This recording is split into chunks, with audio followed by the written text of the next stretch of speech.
Hello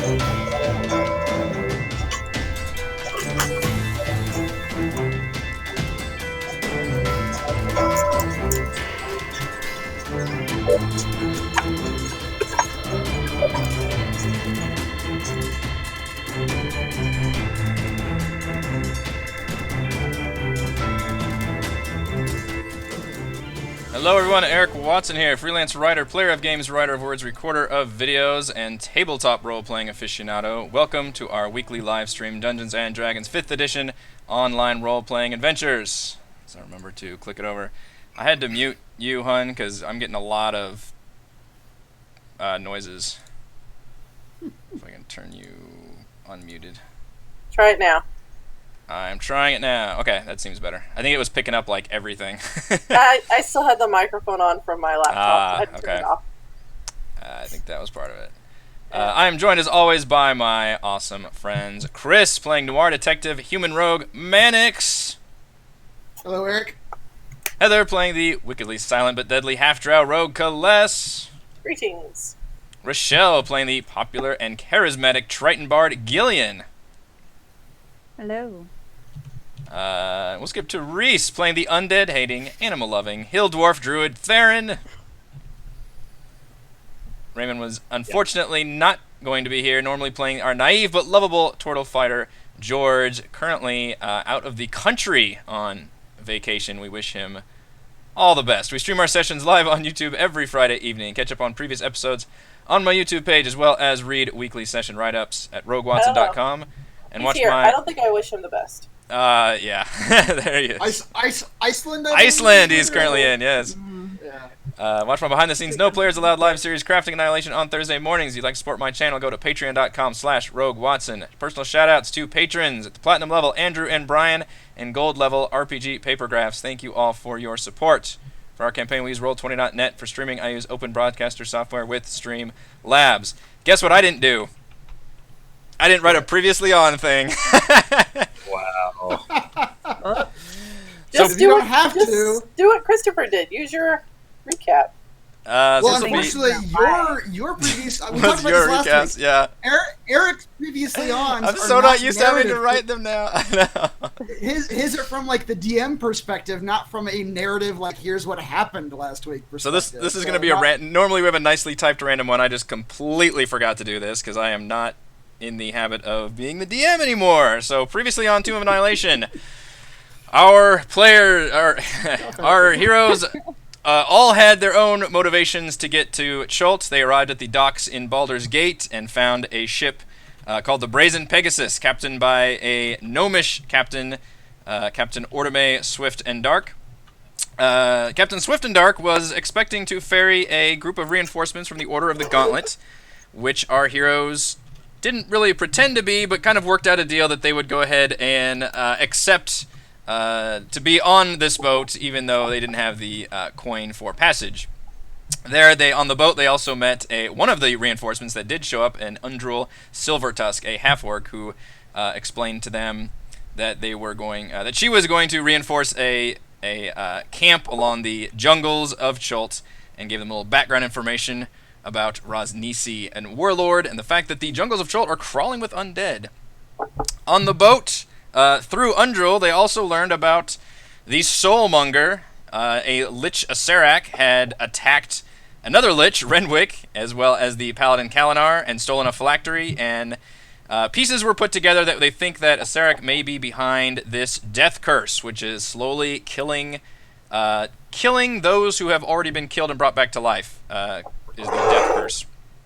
So our players were introduced to the fact that they may be able to have a hand in finding out more about the death curse through this evil artifact called the Soul Monger, and all we know is that it is maybe located in Chult, and Acerak was last also seen in Chult. So they leave on their ship, and they get through a storm, and they make it, the Summerwise, this is me just rambling, Summerwise the dragon, who Mannix recalls as being part of the woman that had hired him to go to Chult in the first place, finds them, explains through his own dragon thoughts about the situation. They take the ship on a detour, and They take rowboats into what looks like just a weird situation of a tempest storm with towers and islands and a giant shipwreck in the middle. And sure enough, as soon as they made it through, a bunch of harpy song lit up, charmed some of the players, but we got through, survived some shark attacks, survived Summerwise nipping Mannix on the arm, nearly ripping his arm off. We managed to take down a harpy and make it to bit him in the butt. the shipwreck itself. I never said that. Which we will return to there because I think we made it. Oops. I remember the last words Chris said were, "Hey, you owe me money." Yes, we made it right. Oh man, I haven't got to catch up on chat. Jeez Louise, y'all are here. Okay, and you guys arrived at the shipwreck. You killed one harpy and the other one basically flew off.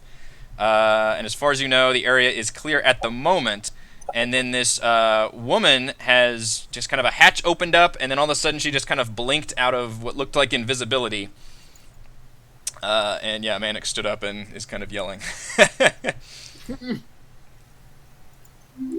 So yeah, so was she like under a like from a hatch, you said, of some kind, or is she just straight up standing on the deck? She is standing on the deck now. But definitely there was like a hatch that opened up, and the ship is currently sinking. Like, it is in a very bad shape. It is like creaking and moaning. The waves are crashing against it. This ship does not look long for the world. Okay.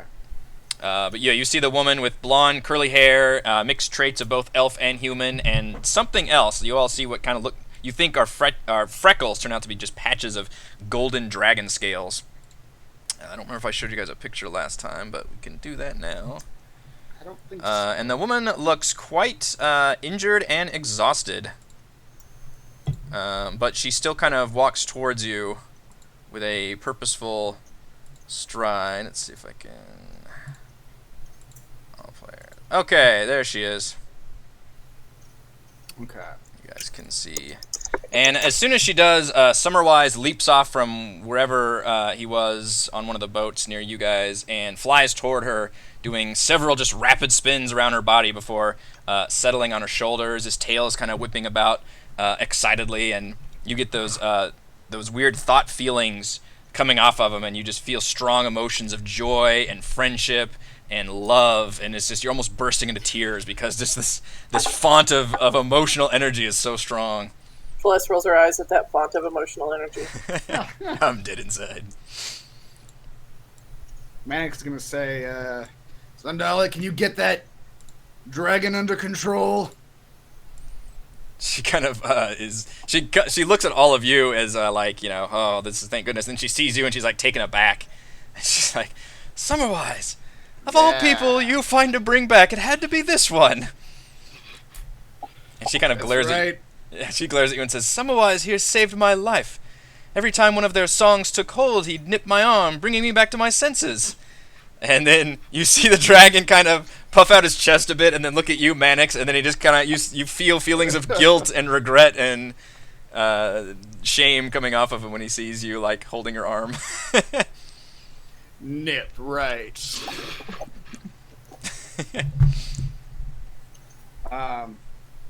Are there any other survivors in there? She shakes her head curtly and says most of them were all taken by the harpy songs. There were several in quick succession once we got here. The captain was the worst one, obviously, rode our ship right into the rocks. And many of them simply jumped right into the water as gleeful as could be and swam their way happily toward the towers. Most of them never made it, as the waters are infested with sharks, as I'm sure you've realized. We have. A grim way to go. Yes. I stayed alive with my magic for a while, and Summerwise here helping me, but we were stranded here. It wasn't going to last very long, so I desperately finally distracted the harpies with my last bit of magic and sent the dragon off to try and find help. I'd never imagined he'd find you, and who are these people? And, And as she's talking, like the ship kind of does that, and she kind of stumbles a little bit. I along with I think it's me and Gillian in this boat here. I'll try to steer the ship closer so she can get on at least. Okay. She does that. She kind of, and you can tell she looks like pretty exhausted, like physically and emotionally and all that. But she still walks and like she's trying to hide the fact, like she is like, you know, not trying to show any weakness whatsoever. And the dragon just never leaves her side. Okay. She climbs on the board and kind of nods to you all. So where she came from, was that like a little like hold that was what's left of the ship? Yeah, it looked almost like a little trapdoor area. Like a little like hidey hole. Wanna hop off and give it a look? Yep. I'm gonna hop off and give it the little the old once over. Okay. I'll do so as well. Wait, are there still sharks in the water? That's a good question. Yeah. Dive in the water again. When she sees you get on the ship, Celeste, she's like, I don't want to tell you how to do things here, and I know you might try to salvage something, but I really don't want to stay around here. This ship is not going to last, and I don't think you killed all those harpies. That's why I didn't think ask they're your cool. opinion. Leave them be.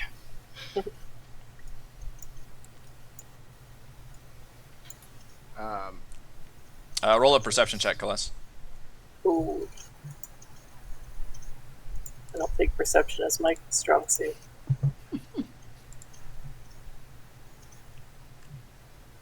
That's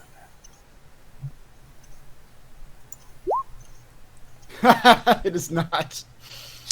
You see a bunch of like just dirt and grime and blood, and anything that you think might be valuable just turns out to be like harpy feathers, or somebody's like just severed toe, or just some kind of just weird. Yeah, like that. This looks like it was not quite a battlefield, but like a massacre of like just like vultures would pick at the bones of what's going on, but obviously not quite that state of decay. Hey, look, a ruby. Oh! Hey, look, there's another ruby. Oh, no. Oh no! The ship makes a sound again as it goes, and Alright, I'll meander my way back and jump back on the boat. Zandala actually kind of looks at you and pulls out a like a purse and says, "Look, you all didn't have to come out here, and I appreciate Summerwise being able to convince you. Obviously, that was helpful, I guess, that you were here, Mannix. Maybe I've got something that you all can use." And she kind of just produces I guess she hands it to Mannix because he's the closest one. It's like, consider this advance on the payment, perhaps. An advance on the payment you weren't gonna give me. She kind of like huffs for a second. It's like, the offer still stands. If you find artists, then I'll be happy to pay you. If you can get me to Port Nyanzaru, you are going. Where are you going? Are you going to Chult? You are, aren't you?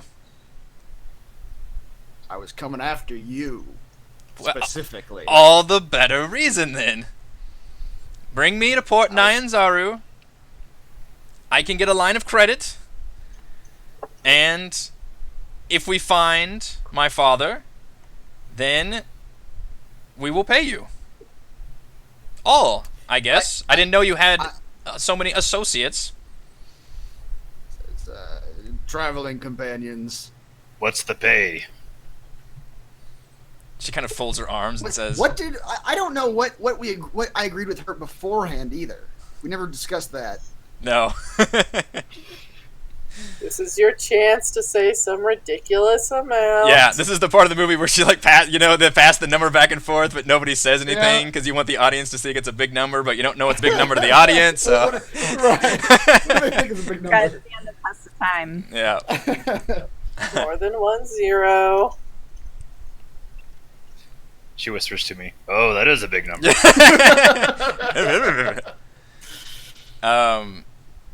Yeah, she says that she's good for the money. That's all she'll say. Say, When we get to Nyanzaru, you're gonna get some line of credit, and then Is she actually good for the money, though? that we don't know. Well, I'm gonna like kind of press her on the "is she good for the money" thing, and I'm gonna try to use an insight check while she answers. Okay. I'm gonna watch her carefully. Thanks, assist him with his insight check. Oh, he doesn't get it. Never mind. Yeah. You think that you're not you're not quite sure if she does have the money or if she is trying to pretend that she has the money. It doesn't quite. She doesn't quite seem genuine about it. She does seem genuine about wanting to find her father.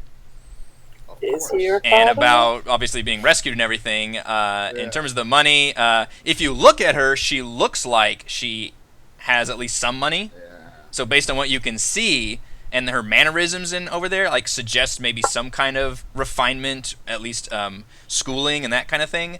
So based on her looks, you think that she has some money. Based on her attitude, you're not quite sure if she would be a real straight shooter with you. Well, yeah. So like she's probably got the money. Whether she's actually gonna give it to us is the question. That's kind of where you're at, yeah. So based on her looks, we can tell she went to cotillion class, and then Knack's gonna say like, "Listen up, Zundala. I don't trust you anymore. You took off on me once. When we get to Nyanzaru, you get your money. You give us half. We'll call it protection for the dangers of Chult. And then the other half, you can give us when we find your father." She nods slowly and says, "I can try. We may have to stay in town a little longer for me to procure these funds." Always want to get into the mob business. plus we'll roll her eyes. She kind of holds her head for a second and just kind of and you pick up the fact that she is like not really faking it. Like she is legitimately like physically injured. She looks like she's weakened, and she's just like, "Please, can we get out of here now?" What's in the towers? When you say pretty that, sure you start hearing like, We're pretty sure harpies are in those towers. yeah, yeah. She's like, "We need to get out of here before they decide to start singing again, because we'll have to do this all over again, and I don't want you fine people to end up like them." And she gestures at the various blood pools in the water. And she seems pretty callous about the whole thing. Like she's concerned about herself, but in terms of all these people in the boat, like she's just kind of like, "Oh, that's unfortunate."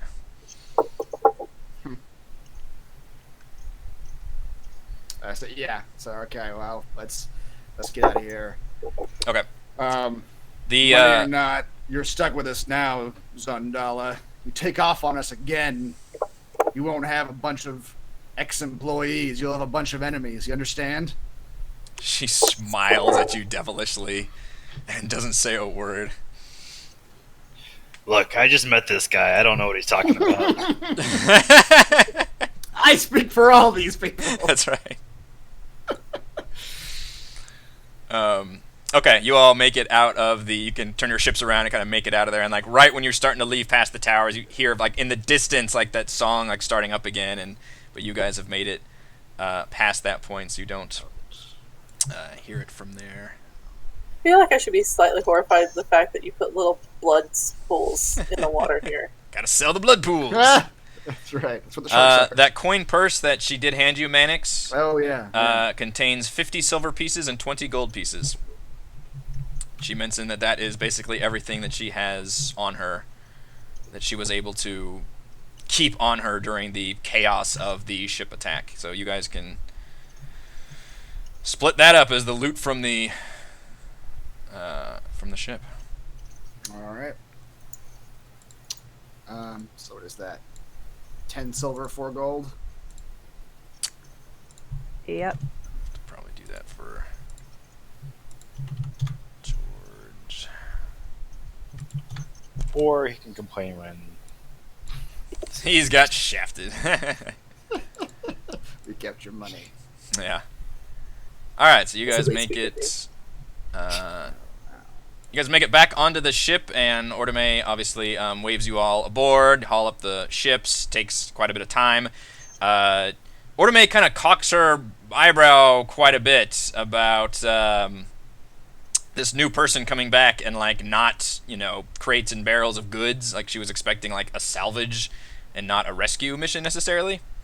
But she doesn't hesitate about, like, helping Zandala on board, and basically immediately showing her to the room. Undril comes out and is all like, "Oh my goodness," and just like a nurse just kind of immediately comes over to her and helps walk her, and Zandala kind of waves her off. She's still trying to be like show no weakness, but she's clearly like in a very weakened state, and she kind of lets Undril kind of just take her to the bottom part of the ship into a back room, and there they kind of just stay where she presumably convalesces. Can I just, like, sneakily follow them to make sure she's not going to do something stupid? Sure, yeah. You want to roll a stealth check, or how sneakily do you want to do it? Sure. Brazenly. Stealth I can do. I think I can do. I have a +8 on this. I think I can. All right, That I yeah. can do. Despite being in the middle of a smallish ship, you are able to just kind of slink around, almost to the point of just being very, like, nondescript and inconspicuous. Not necessarily, like, literally skulking, but just, like, nobody's just noticing you. I wrap myself in the shadows. Yes.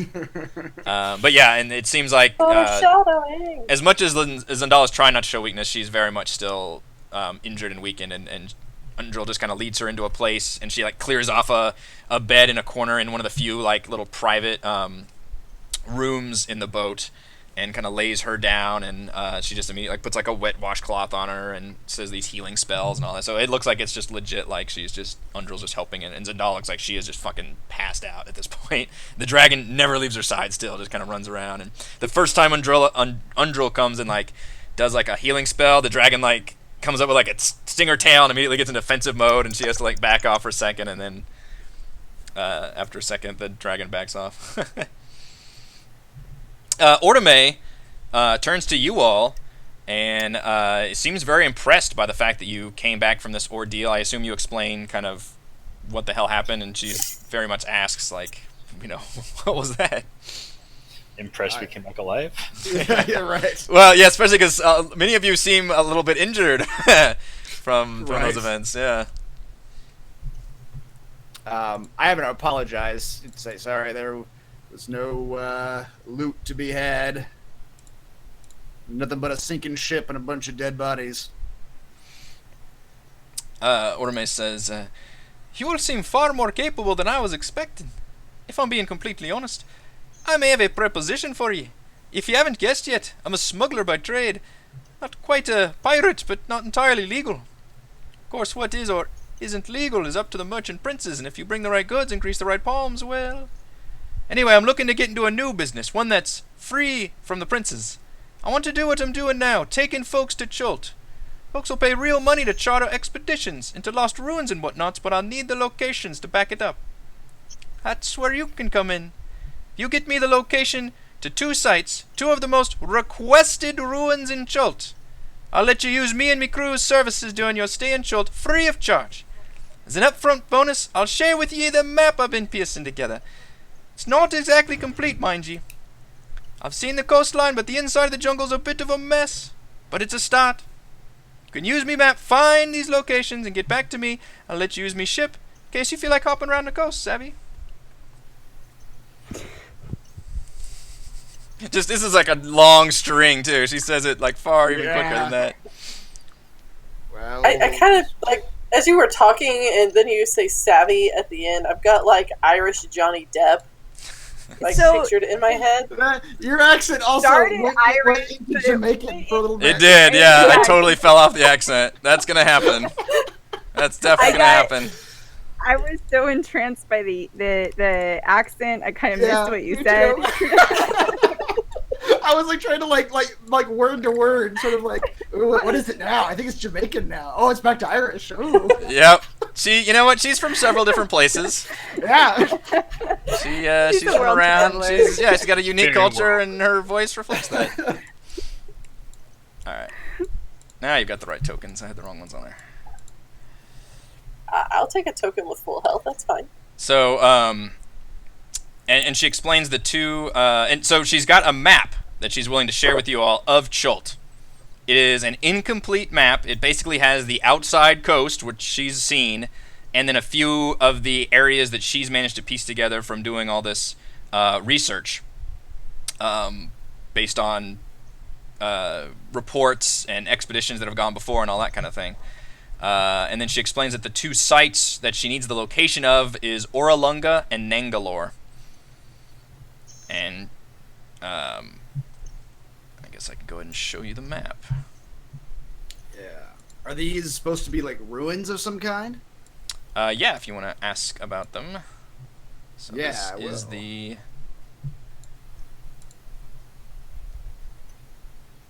Cool. This is a big old map.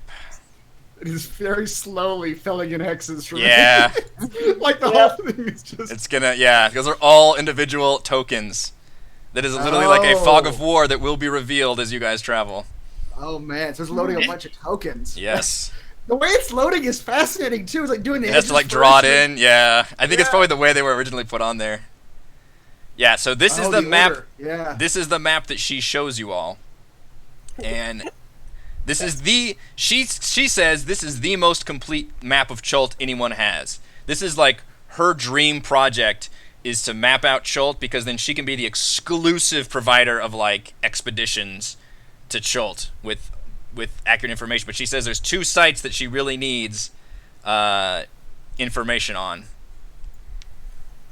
And I will go ahead and show you that quest. Oh, okay. It's not actually blurry. It only loaded the background image after it was done loading in all the tokens. No, yeah, those images always take a second. Yeah. Okay.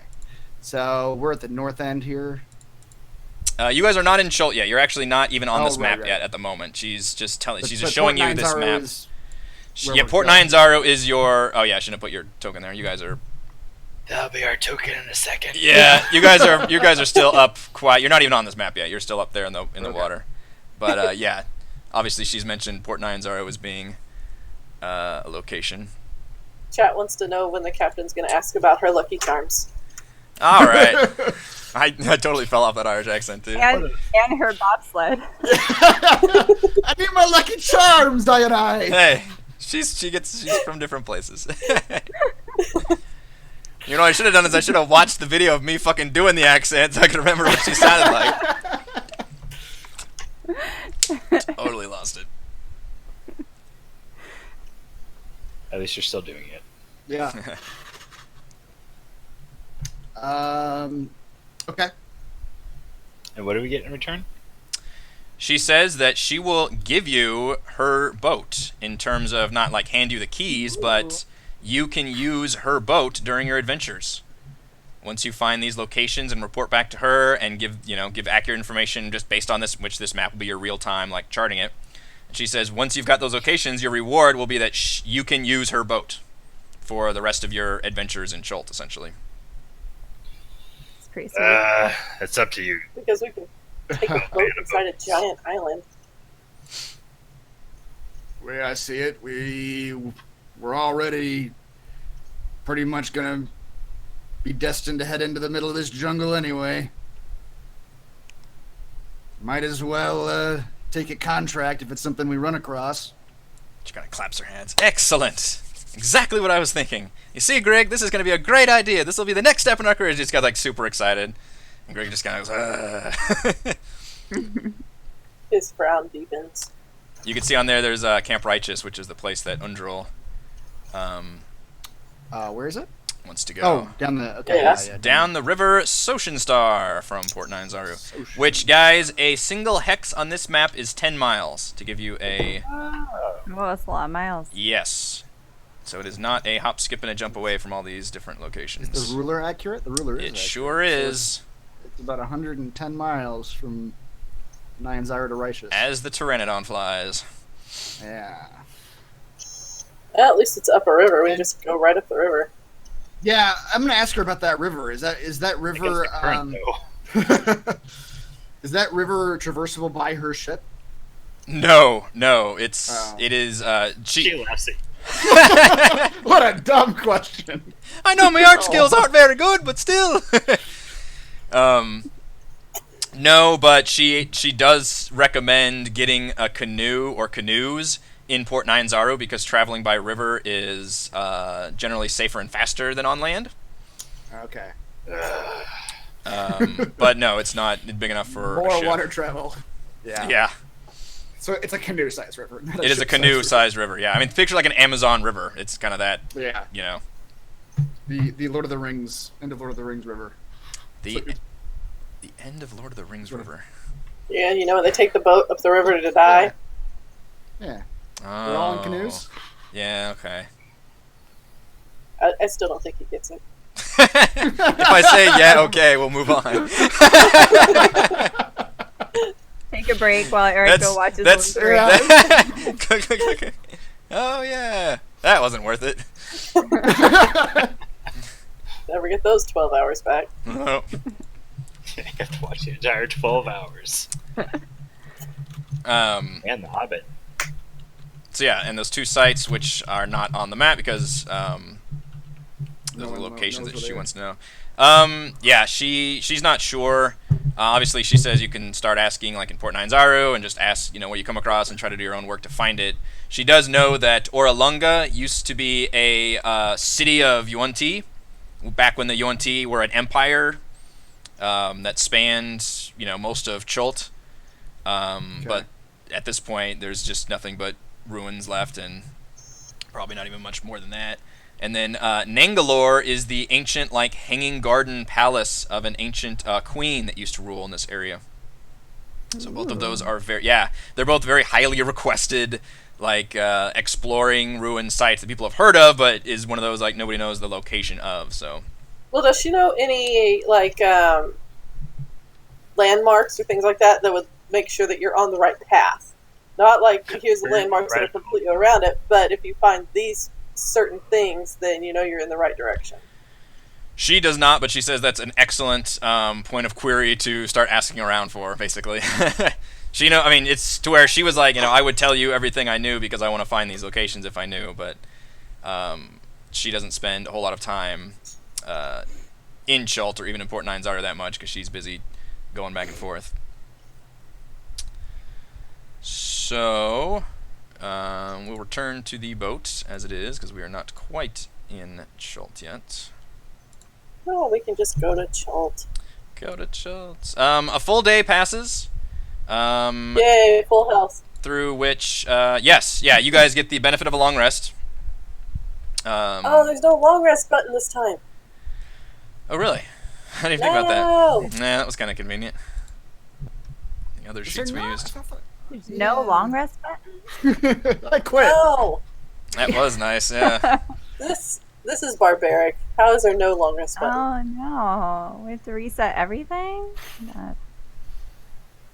Oh.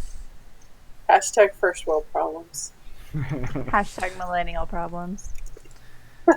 Zendala has spent pretty much the entirety of the trip in the room, and from what you gather, she's healing up fine, but she's not wanting to walk around or mingle or anything like that. And you have a feeling that wouldn't be her personality anyway.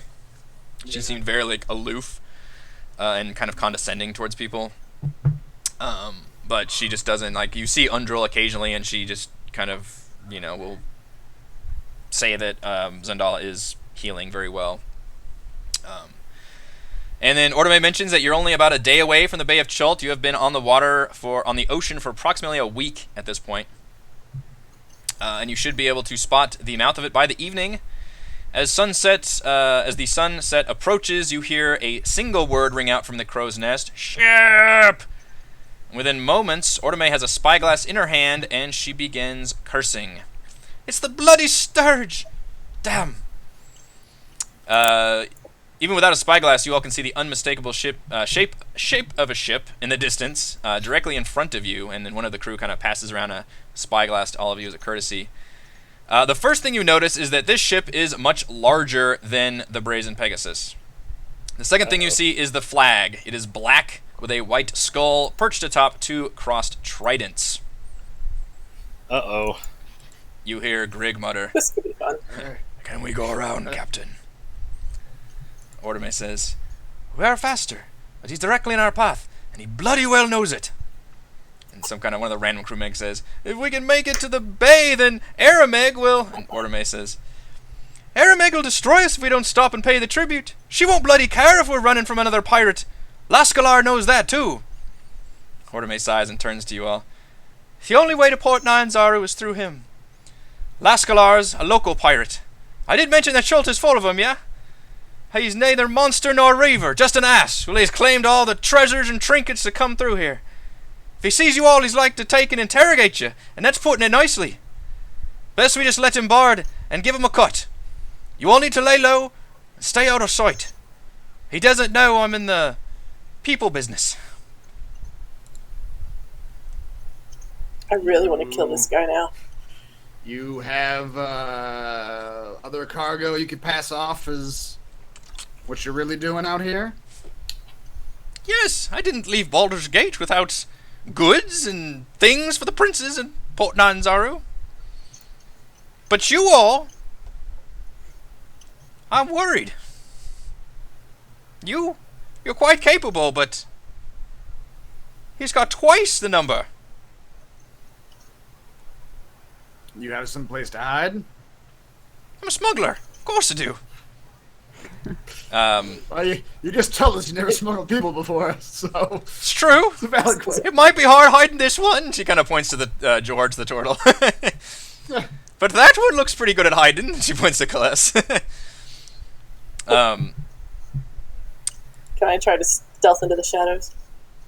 You all turn around and see kind of Zendala, like, actually sitting there for, like, basically the first time of the day, and she's kind of got her, leaning back with a quizzical look, and she finally, like, arches her eyebrows and says, well, I have some magic I can use to hide some of you. Invisibly. She kind of, like, smirks. That's what hide means, I think. Yes. Better than hiding in some hole somewhere, I'd imagine. How many exactly? Well, I'd like to use one on myself, of course, and I can invisibilize. How would you even describe using? I can cast invisibility. What's the verb? What's the verb for this? Make invisible. Yeah, I was thinking vanish. I guess, yeah. I can vanish 3 of you, in addition to myself. Vanish still doesn't sound right. Make invisible. I don't know. Chat will help me with this. I can disappear some of you. Manic says, we also have 2 of our crew that could just go under the water for a little while. No, turtles can't swim, remember? Although he can hold his breath. Just go underwater, yeah. Yeah. Well, that was my thought. My thought was not even swimming, but if there's something I can, like, hold on to or tie a rope to on the bottom of the boat, and just kind of hold on and dangle there. And just dangle for a while. She kind of looks at you impressed and says, well, I never thought about doing that. We used to use that to haze some of the boys in the early days. We lost a few. Only the toughest on my crew. sir, I am not a boy, and I will not be hazed. Oh, of course not. Grig kind of smiles at the hazing. This guy can smile? Yeah, she says that's not a bad idea. If we can, they'll be stopped, obviously, for the... Right. Presumably they'll be... Yeah. Yeah, I guess I can just hang out underwater then. I don't really need to... Well, she says that she'll go ahead and put the anchor down, and so you can just hang on to that to give yourself some kind of stability, although I imagine even in the open ocean you're probably pretty comfortable. I don't know about George, right. But you might have to, like, hold on to his ass. Did we determine if turtles float with their shell, though? I mean, if he wanted to dive, he could dive. Could he? Okay. Tortoises can go underwater. They just... Can they? No, a turtle can go underwater. Tortoises live on land. Well, they live on land. What about turtles? Tortoises swim. Oh, Lord. This is the portion of the session that we go to Google. They cannot swim in water, while They do. turtles can swim and even float in water. This website is making it sound like they do not swim or float. Disappointing you, turtles. You get But they worse can every they can time. hold their breath. They can hold their breath for 30 minutes though. So what purpose would that serve if they didn't go underwater? Being disappointed that penguins can't fly. What? Ah. All right, so Just had to bust his little bubble there, didn't you, Reese? so Gillian and George are gonna hang out underwater, and then the three of you can be invisibilized. Although There we go. we forgot about Undril. I'll disappear into the shadows. Let her invisibilize Undril. Okay. Yeah, you say that you are perfectly capable of Hide. yeah, hiding and I scoff at her offer of invisibility. Okay. She kind of immediately go into stealth mode. she arches an eyebrow. She's like, "Wait, where did she go?" And then I poke her in the back with a dagger. Where is the anchor at? On the ship. I believe this is the anchor here. The giant the top wheel thing. Over here? Yeah. Okay.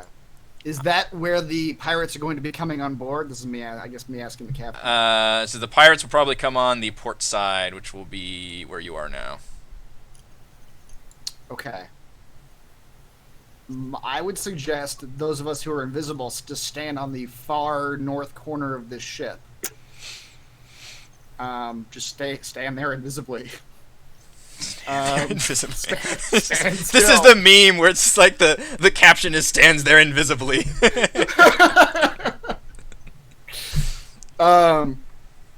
Max will tell George and Gillian that it's like, okay, I'm gonna have two I don't know, rocks or just pieces of something. Let's say rocks. Because if I drop them in the water right where the anchor is, that means shit's going down. You guys need to get back up here, okay? A signal system. Some sort of signal system. Tally ho! And I jump overboard. That was weird. Manic starts to say, "That's not even near the anchor." Oh, she's gone. Oh, she's gone. All right, George kind of dutifully follows you, Gillian.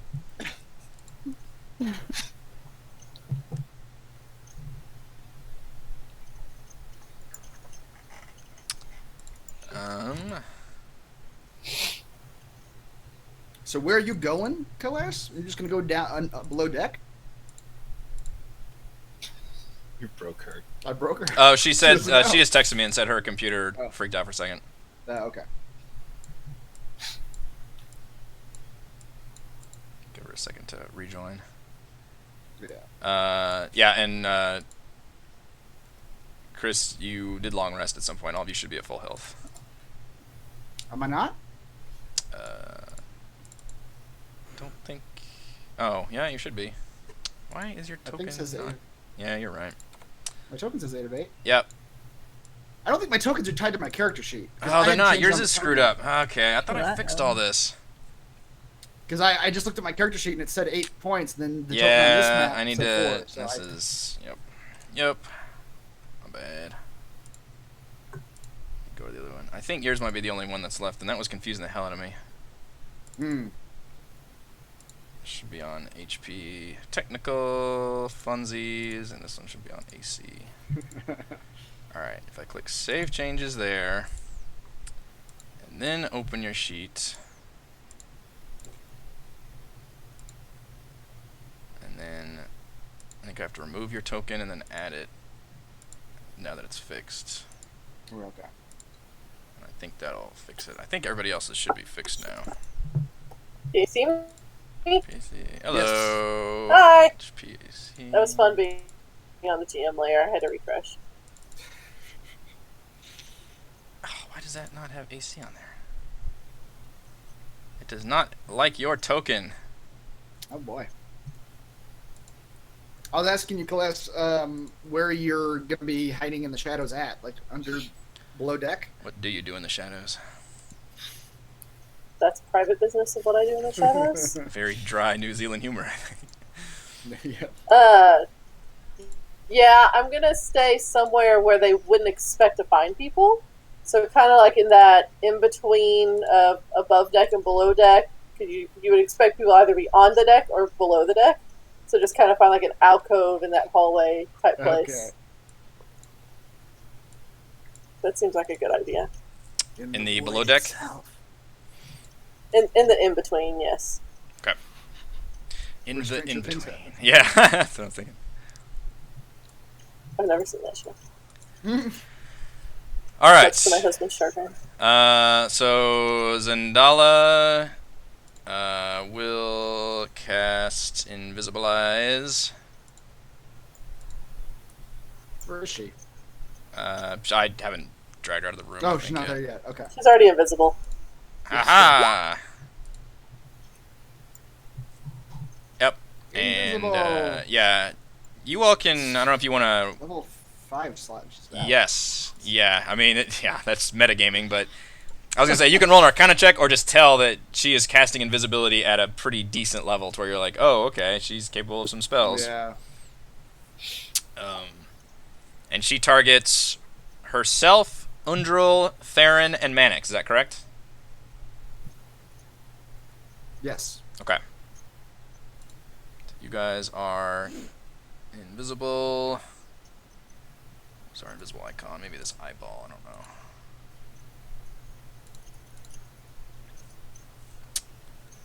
Okay, and she actually like leads Undril. You don't. She mentions this before she casts the spell, but she says she'll lead Undril down to the room and just kind of make sure they chill. And Summerwise is gonna like hide in the rafters somewhere below deck. So they're kind of out of the picture, as it were. All right. So within an hour, both ships have come up next to each other. This ship is definitely much bigger, as Ortome mentioned. The Sturge is a larger vessel built for power, stocked with rows of cannons, and indeed has about twice as many crew as the Brazen Pegasus. Oh boy. Grappling hooks fire out and wooden planks slam onto the port side. A rakish man strides across a plank. He's sporting a feathered hat and a bright red cloak gleaming with gold trim and arcane runes. He's flanked by a pair of pirates, with which the word goon would be a good place to start, as well as a towering, hideously ugly half-orc grinning cruelly as all of their eyes fixate on Ortome. Let's see if I've got some visual aids, which I should have prepared ahead of time.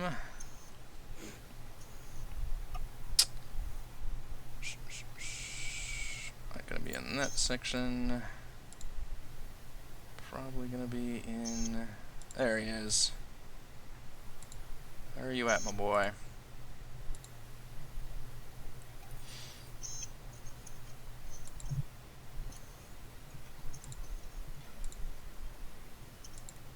Alright, there's our boy, Lascalar. Vascular. Yeah.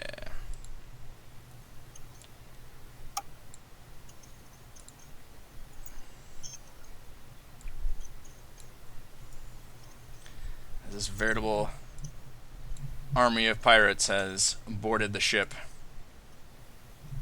That's a lot of pirates.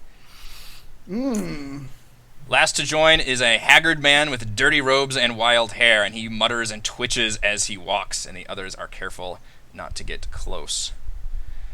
Captain Lascalar takes off his hat and bows with a flourish, then spreads his hands out in supplication as he struts forward. My dear Swift and Dark, I haven't seen you in weeks. You're looking well.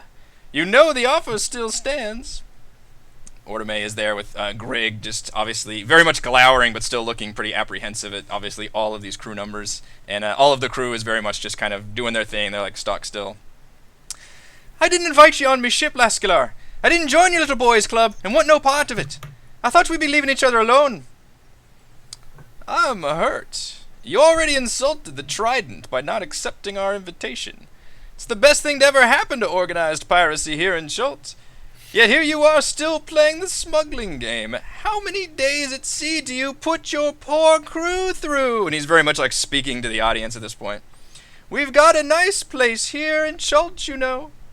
Can't tell you about it till you join up, of course. I told ye, we want no part of it. Eloch is a brutish monster. Zarum is as trusty as a bag of snakes, and I'm losing my patience. He'll take some of our forces and search the ship. I've heard word there's something going down in Chult attracting all sorts of newcomers. You wouldn't be smuggling anything other than the usual fare now, would you, Captain? Several burly pirates step forward. The wild-haired priest suddenly lurches forward and grabs Lascalar by the arm. The half-orc next to him steps forward to grab him off, but the priest shouts in their face, "Hey, Ancient One! The Forbidden City! The Snake Men know! The Snake Men know!" The man just kind of sputters and just nearly collapses as he grips Lascalar, who shoves him back into another pirate. And he's momentarily like taken aback, but then his grin kind of comes back to his face, and he straightens his cloak. "Found that one wandering the beach one day. Just kept muttering 'bitch queen' over and over again. I kinda like him." Gillian, and from your vantage point, you can easily like look up and kind of see this happening, and you could probably hear enough about what's going on. Is she underwater? Yeah, but I'll allow it. My ear is like up to the surface. Yeah, you've grown accustomed to being able to hear. Yeah, There's a little cup. it's a shell. It's a shell. You got like a shell coming up. Yes. Yeah, that's how sound works. What do you hear? Yeah, it's the peanuts. Yeah. And from there, Orome just kind of stands there looking very upset, but does not make a move. And immediately the pirates just kind of start fanning out, and they begin just searching through ships and containers. They're throwing open doors and crates. Anything that's got anything in it, they're taking it up. And they're kind of methodically, and those of you that are invisible can certainly like follow them around as they're doing this. Kales, if you will roll a stealth check for me, because at some point some of them do come downstairs and begin looking through the area. Token on that.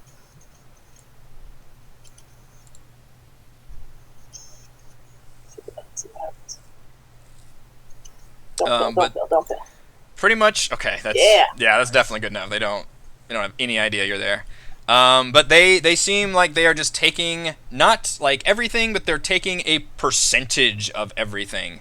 Like they are skimming off just enough off of like every different item that's put on there. There's clothes, there's food, there may be even some like bits of maybe not straight up weapons, but like material to make weapons.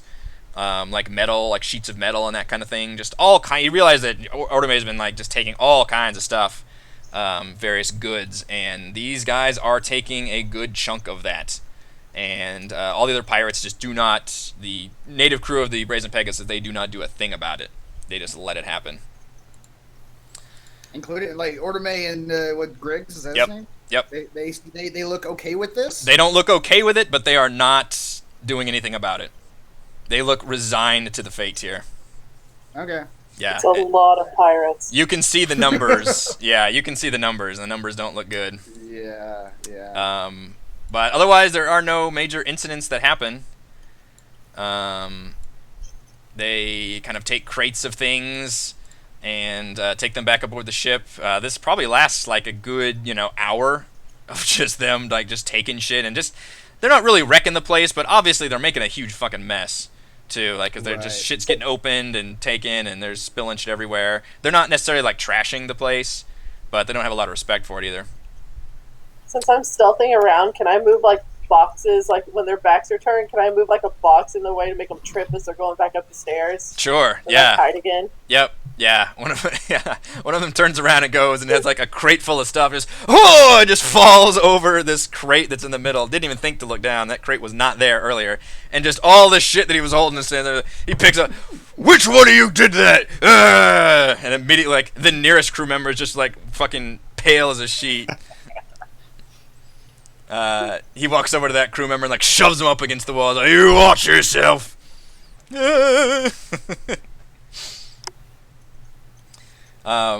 Once all of this has taken place, and most of them have grabbed handfuls of things off the ship, and Lascar just kind of paces around, adjusting his feathered hat and all this kind of thing. He turns to Orome after it's all done and says, "Smuggling business just doesn't play like it used to, eh?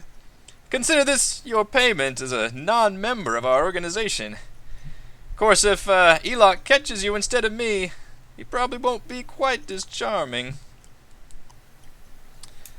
And the crew begins to leave. They start packing up their stuff. They go back to their boat. Lascalar tips his hat. He's actually the last one. They pull the planks up, and the crazy priest just kind of keeps muttering to himself, looking around worriedly, but otherwise makes no more moves. And Lascalar swirls his cape, and you can see his arcane runes glowing on it, and then he disappears in a puff of smoke and sulfur and reappears at the helm of his own ship. And just kind of in like a big dramatic flourish, yeah. And the planks go up as the Sturge pulls away. And then finally you feel like the tension lift from the ship, and Ortime's is like, oh, bloody bastard. As I'm hiding in the shadows, I'm kind of like watching that from the side. I'm just like slow clap. Yeah, you get the feeling that cape that he wears is definitely magical. I want that cape. Yeah. Yep, and Ortime explains that there are pirates in Chult, and that the three biggest ones, they basically defeated all the others, and they actually joined forces in a organization they call the Trident. And essentially they have agreed to not fight each other and instead pool their resources. And they've got a base somewhere in Chult they operate out of, but nobody can get near it. And they've got it to a rotation to where one of them is basically always out and about, like bringing in hauls of goods. And she says they're smart about it to where they just pick enough off to not like make it a big, emergency for anybody, but also it's just like become a huge pain in the ass for anybody trying to travel to and from Chult. Yeah. Okay. It was Lascalar, Elok, and who was the other one? Zaroom. Zaroom. Yep. Those are three pirate captains. And she says Lascalar is the nicest one, and he's an asshole. And why exactly haven't you joined the club? And she, again, iterates the fact that she does not want her future to be in piracy. She doesn't have the ruthlessness for it. She was a smuggler, yes, but that's because she wasn't attacking anyone. She was, she kind of calls it like a victimless crime, basically, of just bringing in much-needed goods to the people of Port Nyanzaru. Like punching someone in the dark. Exactly. But then she mentioned that she and before what she mentioned, she wants to get out of even that business and become like a legitimate, chartered expedition to Chult. But then she also mentions that, yeah, the pirates are going to be a big problem if I'm going to try to bring, people to Chult. If the pirates are harassing the people or God knows what they're going to do, then that could be a problem, so. That's going to be a problem for you. Yep. Indeed it is. All right. I assume at some point you guys signal to. I hope you find someone who's willing to take care of that for you. Bye. Yeah. Good luck.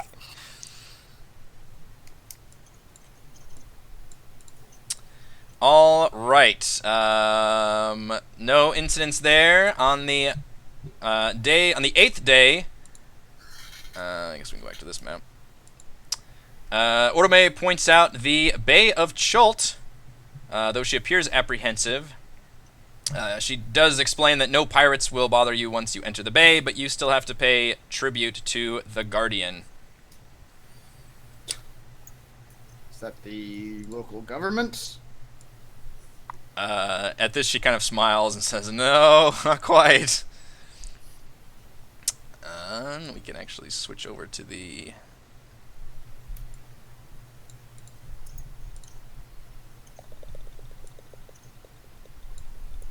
Chult map.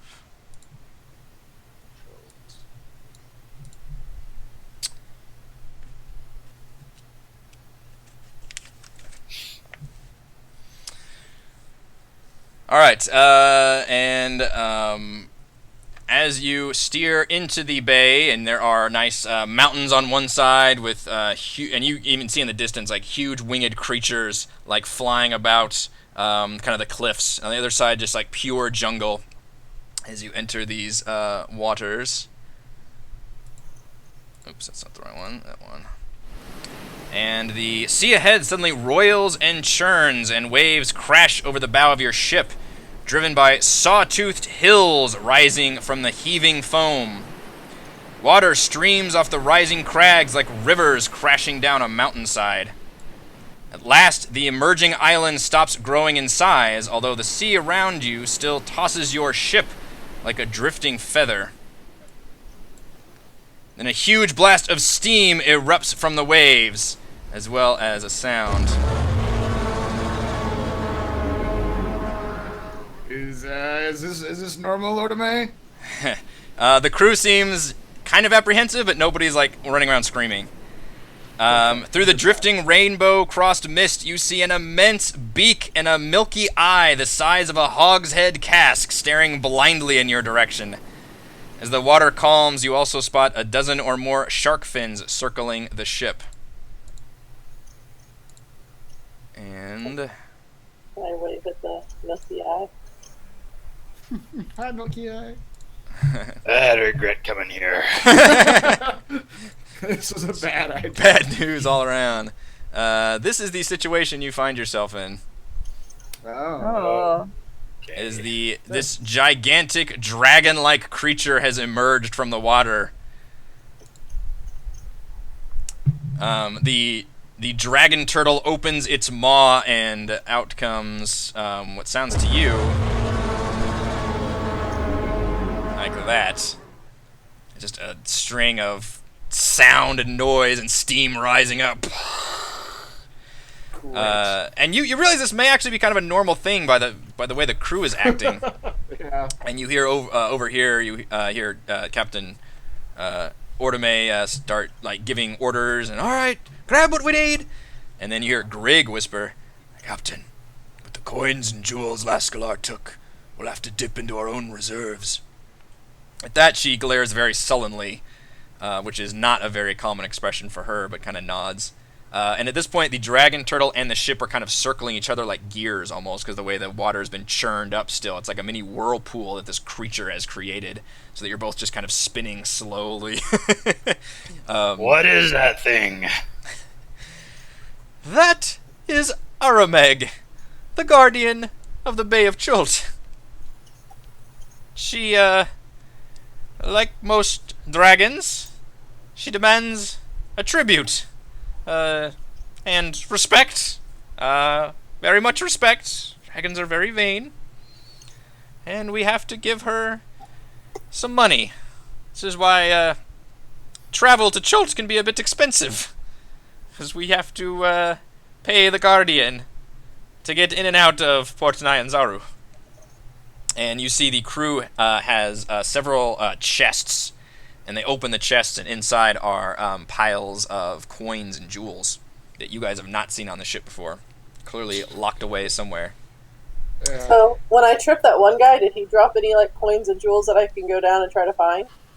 He just dropped like just random shit, just like food and goods and things that weren't neat. Yeah, these were. Yeah. I tried. That's a lot of coins. She sighs like, yes, it is. And she gives the motion, and you see the crew dumping coins and coins into the ocean, just overboard. This is a particularly sweet donut. This is not happening. And the dragon is just watching, like, very carefully. It's like, it's huge. It's got like one just milky dead eye, but the other one is very much like, you can see it just watching the coins like going into the water greedily. And then they're kind of shaking out the coins, and the dragon opens its mouth. Do any of you speak Draconic? Draconic. I think so. No. Speak thieves can't. Does that count?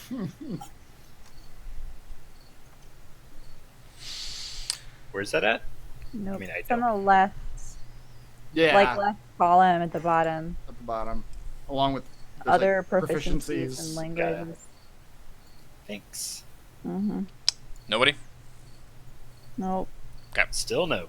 All right, so yeah, you just hear that sound, and she kind of looks to you all and says, I hate to spring this on you. We didn't expect to get waylaid back there, and, well, as you can see, we need a tribute that needs paying. Looks like we're a bit short. If any of you have some coins you can donate, might be a good idea to toss them over. She kind of looks at you worriedly. What is short exactly? Now, at this point, she looks worried. She's like, I'm not sure. She's always accepted what we had, but I think Lascalar might have taken a bit too much this time.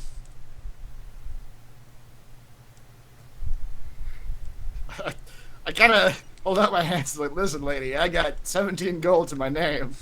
I don't know if that's... Zendala crosses her arms and she's like, no, I'm not giving nothing. Can I throw Zendala off the ship? Yeah. Don't you dare. Zendala, can you talk to that little dragon of yours? Like real talk, not emotion talk? That's not how it works, no. And Summerwise is terrified right now. Well, do you happen to speak Draconic? That's a good question. Yes, she does. Well, sweetheart, you're up. She kind of shakes her head and she's like, that thing is talking about how it's the guardian and the protector, and there's like 17 titles it's trying to tell us about its importance. And it demands tribute from all who cross the domain, blah, blah, blah. The only thing it keeps saying the last couple times is more. I take out my bagpipes and start playing as tribute.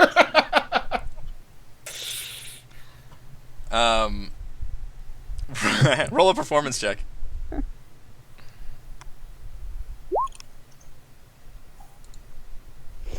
Alright, you play a soothing song to go along. Is anybody doing anything else? I'm gonna tell Zandala to... I'm gonna say, tell this thing that we're giving it everything we have to offer. I'm gonna glance back at Gillian and say, including the songs of our people in respect.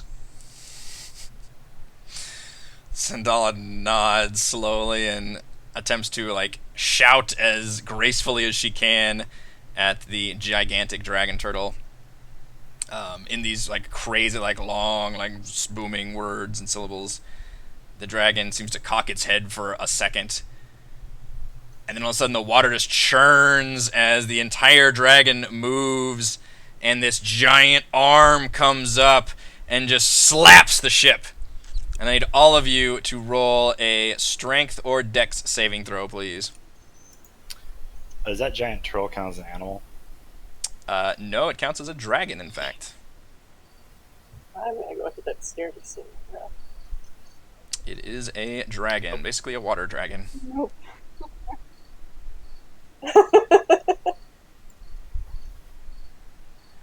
Oh dear, that's not good. There we go. Okay. I missed everything after slap. Oh, Well, I need you. Roll check. strength or dexterity saving throw. Okay. Sorry. Saving throw. Saving throw. As the rest of us are doing. Yeah. You got it, that.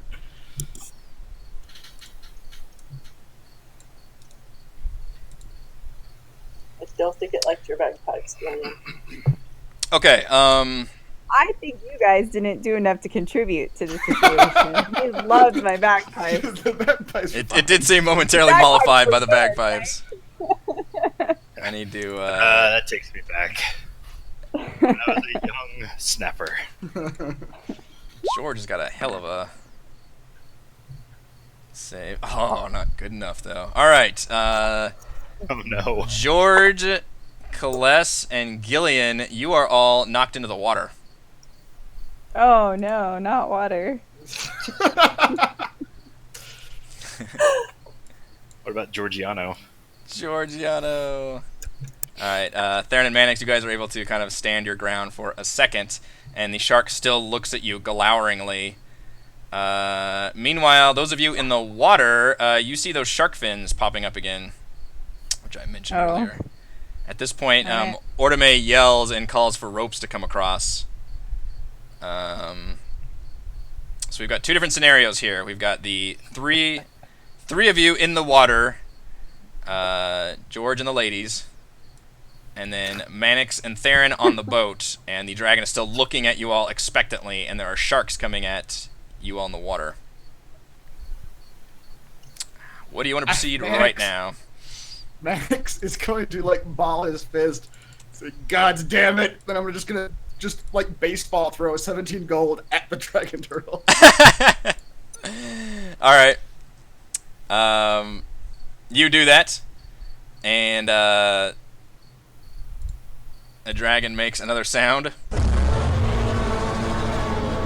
Put up my hand, like do like the empty hand. Yeah. I have 0 gold now. I'm going to sigh and throw all 9 of my gold at him. All right. While you guys do that, the dragon looks like it is at the moment sinking back into the water at that point. However, those of you in the water see sharks coming at you. Yeah, so how far away are the sharks and the ropes? They're about equidistant at the moment. I would say... I don't have a great map for this, but let's say that both the sharks and the ropes are about 20 feet away at the moment. You guys didn't obviously fall too far away from the ship. I'm also going to attempt to frown the turtle away after I... Ooh, a glithering... glowering... Thank you! What am I trying to say? Slithering stare. Yes. Glower at him with a withering glare. Yep. Combined too many Sorry, words. remind me, who else is in the water with me? Kaless and... I need to switch over to that map, don't I? I've actually got a map for this. Oh. Kaless and George and Gillian, you are all in the water. So how does movement in water work for people who don't swim or whatever? For people that don't swim, Or it don't is... have like a special ability? Yeah, it's basically a difficult terrain. It's half their speed in the water. Great. I'm gonna fight a damn shark. So at this point, I would like you all to just gonna yell at roll the- initiative. Yeah. Yeah. Hang on one second. Let me open the tracker. Oops. All right. Yeah, I'm just gonna yell at the crewmates to get the ropes, and I'm gonna like shoulder my crossbow and try to like see if I can aim at any sharks. We're gonna count as the first round as you guys doing the money thing. I meant to do this kind of simultaneously, but you guys just kind of went first. But that was what you're doing in round 1, is basically throwing the coins to the dragon. Okay. Oh,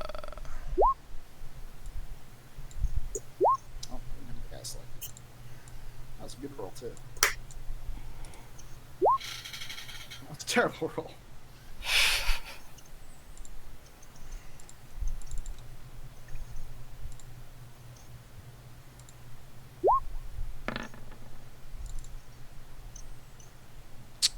Whoops. And my boy George. How do you guys roll initiative? Just hit the initiative thing. Word. Oh, wow. Yep, sharks get to go. Damn it. Mhm. All right, so yeah, you Sounds about right. guys fell into the water, and basically this whole time, I'm not rolling initiative for the crew, but the crew is essentially busy like getting the ropes into the water and calling for help and trying to get them situated. You all on the boat are yelling, are doing the coins at the dragon turtle, and then those of you that fell in the water suddenly come up and just see sharks barreling at you that obviously are used to coming up with the dragon and just kind of feasting on whatever gets knocked overboard and doesn't pay the toll. Do you guys want to take a break? Oh, go ahead. Is there a reason why Mannix rolled initiative twice? I didn't have my token selected. Oh shoot! Where did you do first? I did roll better. I rolled a 19. Okay, yeah, I'll take that. Sorry, I But didn't see that. this round is just me throwing gold at a dragon anyway. So Yeah. We won't make it. See, I see the same thing for Gillian. She rolled initiative twice. That's what I did too. I didn't know that showed up because I didn't have my thing selected. Okay. What'd you, 17? I rolled a 17. 17 the first time. Okay. I don't. Whatever you want to do, it's fine. No, yeah, I'll take the I first don't one. care. Okay. I'm for sure last. I mean, in this case, there's only one make foe, sure. and you know what it rolled, so it kind of Yeah. Yeah. doesn't matter too much, except the order in which you guys go. Okay, how about we take maybe a break first before, Fight off. He tries to kill us with the shark. Yeah. Again, trying to kill you with sharks. And we'll be back in a bit. Bye. Says Theron as he just goes to the other side of the ship. Yep.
right, I believe we are coming back from our break now.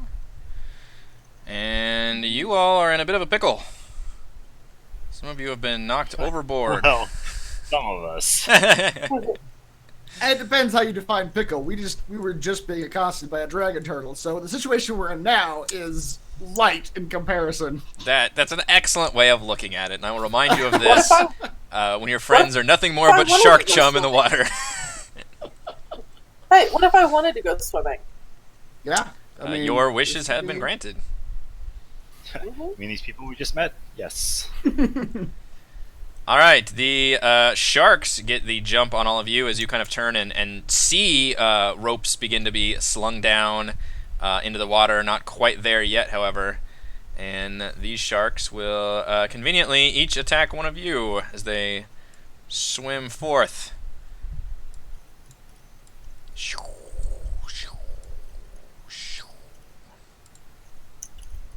Technically, I should get an opportunity attack against the one that went up to Gillian. I just realized that, and I need to refresh myself on underwater combat rules because that is obviously a thing here. For some of you, underwater combat. Let's see here. Making a melee weapon attack, creature doesn't have a swimming speed, has disadvantage on the attack roll unless the weapon is a dagger, javelin, short sword, spear, or trident. The diverge weapons. Yeah. So I have a dagger. yeah, Kales, if you want, that one shark sees another shark coming at you. If you want to try to get a use your reaction to attack the one that goes after Gillian. I believe you have a regular attack. 14 is going to be a hit. Roll that damage. Alright, you get a good slice on that shark, and if they weren't... I figure the short sword's not going to go well through the water, so I just pull out my dagger. Yeah. If they weren't frenzied before from the blood, they are now. That shark, that's the target. Yeah. He's bleeding. Meet your brothers. Alright, the sharks will now attack all of you. We're going to go left to right, so against George first. That is going to be a no-go on George. Gillian. That was 6, yeah. Oof. Kales. My goodness. Wow. These sharks are just, they're still kind of fucked up from coming up on the water, and now you just sliced one of them, so they're getting a little... The water's too turbulent or something. Yeah, not good on there. So Mannix, you spend your turn... Friends, not food. You spend your turn throwing coins at the dragon turtle. Gillian, we go to you. So the Everyone rope... better appreciate that we spent money. You did. Yeah, that dragon turtle is leaving. And the reason we spent money is because we made our saving throws. That's why we're the ones who had to spend money. Your reward is not being attacked by sharks right now. Well, yeah. Although it is funny, that's just the way it worked out.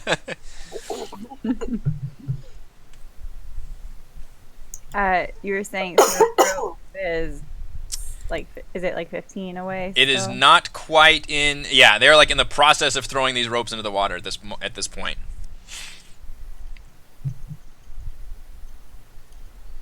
So it's like not even in the water. It's not quite in the water yet, yeah. It's all this kind of happening simultaneously on deck. You can certainly swim over there, but you can't quite get up on the rope yet. They're essentially going to be spending their round in this round of combat getting that rope in the water. Okay. And okay. I guess The shark in front of you is a bit bloodied from the dagger attack from Kales. I will also just attack this shark with my rapier. Oh wait, attack is up here.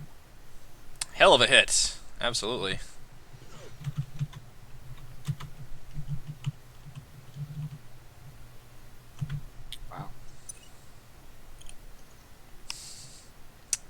So click on the rapier to do the damage. Oh.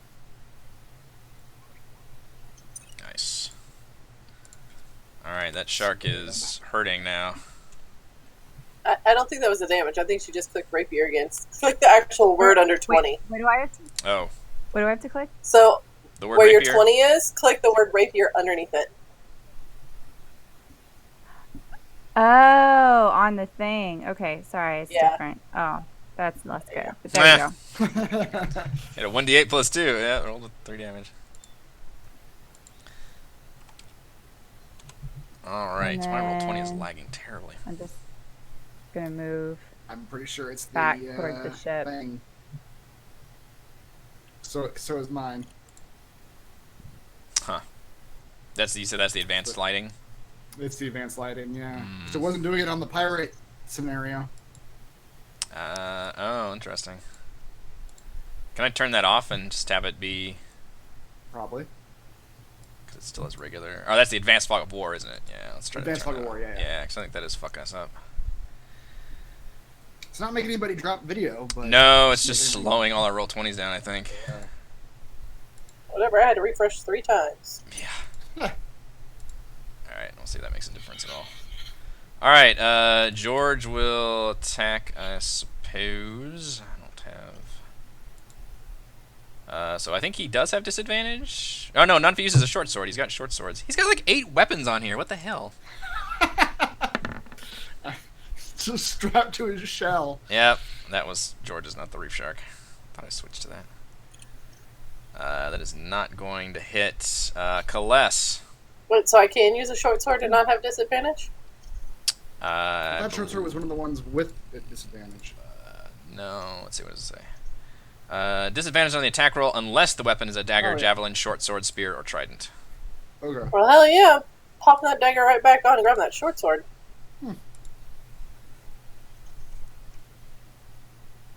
I guess it doesn't really count as a sneak attack either, so...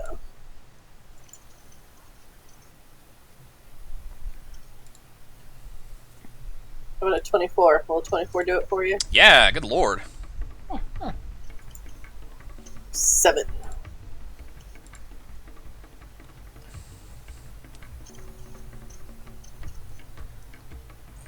It's still lagging so badly. Isn't George dual wielding? Maybe, but I don't know how to work his character, so won't be at the moment. It's also having to swim, so. Alright, and Theron, you also spend your coins. This will work out nicely with the timing. So you throw your coins into the water, and at that point, the dragon turtle, finally looks satisfied, satiated, and begins going down into the water. However, the sharks are still interested in the people below. And do the same thing. One attack on each of y'all. George first. Boy, these sharks. Gillian. Ooh, that might hit. Ooh. 18. Gillian, you turned your back on the sharks. Turn your back on a shark for 7 damage. And Kaless. Dear lord. 15? That's a tie. Don't have any bend luck, do you? 4 damage. Mm. The shark bites Really? You want to go there? Mannix. Oh, I will step up. They are still lowering the rope, or is the rope in the water now? The ropes are now in the water. They spent that. Okay. I didn't put them on the initiative tracker, so it's just every round. And at this point, Yeah. let's roll 20, click the whole party off. Wait a couple minutes. I'm not gonna do that. We'll get through it. All right, I'm gonna take my crossbow and aim down at the shark that just bit Gillian in the back. Okay.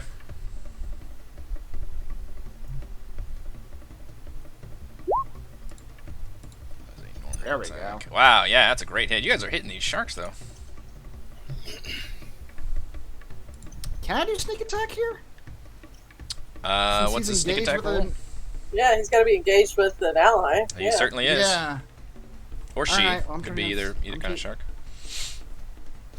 It's true. Wait, where was They- sneak attack at? I forget. You have to check the box under global damage modifier. So Where's where your global weapon, damage modifier? so where your weapons are, go down just a little bit. I literally don't see it. It goes straight from attacks to items. I don't Oh feel yeah, like I yours did is that gone. last time. No, yeah, you had one down there. Gone. Try. Do you need to add it again?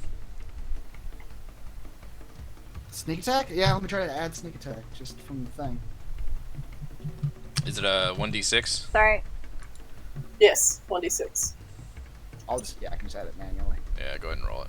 Well, and do your regular damage too. Okay. Roll that, and we can add the d6 to it. Yeah. Wow, that's a good hit. 10 damage with that crossbow. Okay, you sight that crossbow down there and stick a frickin' crossbow bolt right in that shark's eyeball. All right. Gillian, so you just see that Gillian, crossbow if you- bolt go ching. We'd like to get the hell up here. You said the rope is down Ropes now? are down now, yes, yeah. All right. And it doesn't require any kind of So- check or anything, you can just climb up the ropes. Yeah, I'm climbing that rope. Sorry, other guys in the water. You're on your own.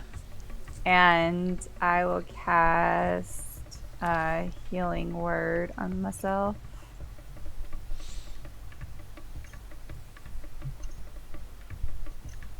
Okay. George,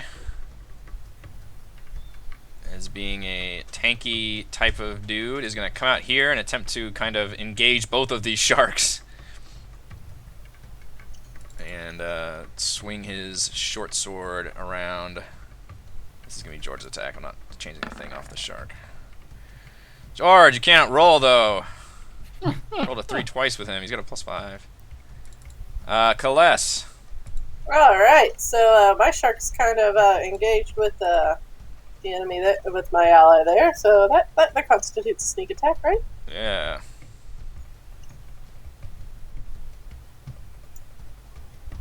For a 15? Yes, 15 will hit. Nice! 15 damage. Oh boy. Alright, you exactly annihilate that shark. Damn. Yeah, that was a hell of a roll. And then I'm actually going to swim this way and help my friend George here.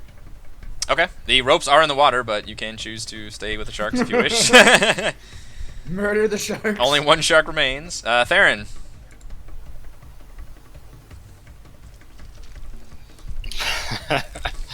Yeah. Got all those ranged attacks I know you want to use. Yeah. My only ranged spell works against the ground. Theron hates open water. Yep.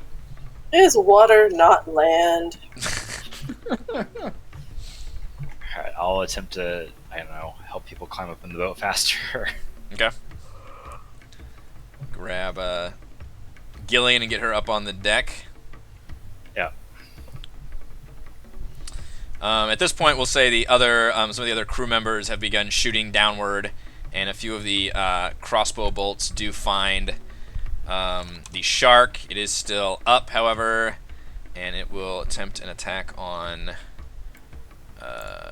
George. God, I definitely have to turn off that advance. That is killing my Roll20. Everything is just chugging. Shark, yeah. Can I hit George? Negative. Nope. All right, Mannix. Can George hit the shark? Oh, that's. I know, yeah, I haven't been able to hit anything. I will step over here. I figured out what I did wrong. I gotta check something in the settings. And I will attempt to loot crossbow. Wah. Nope. Not even close. Not quite. Gillian, you are up on the deck now.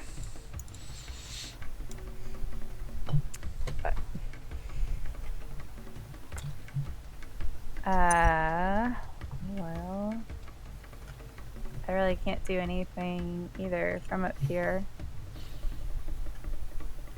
We're so different. Oh, I guess I've got. Hold have on, no I've got my range. bardic inspiration. Let me see. Oh, yeah. Yeah, that's within range. I can do that. Mm. So I will use my bardic inspiration on Khalees.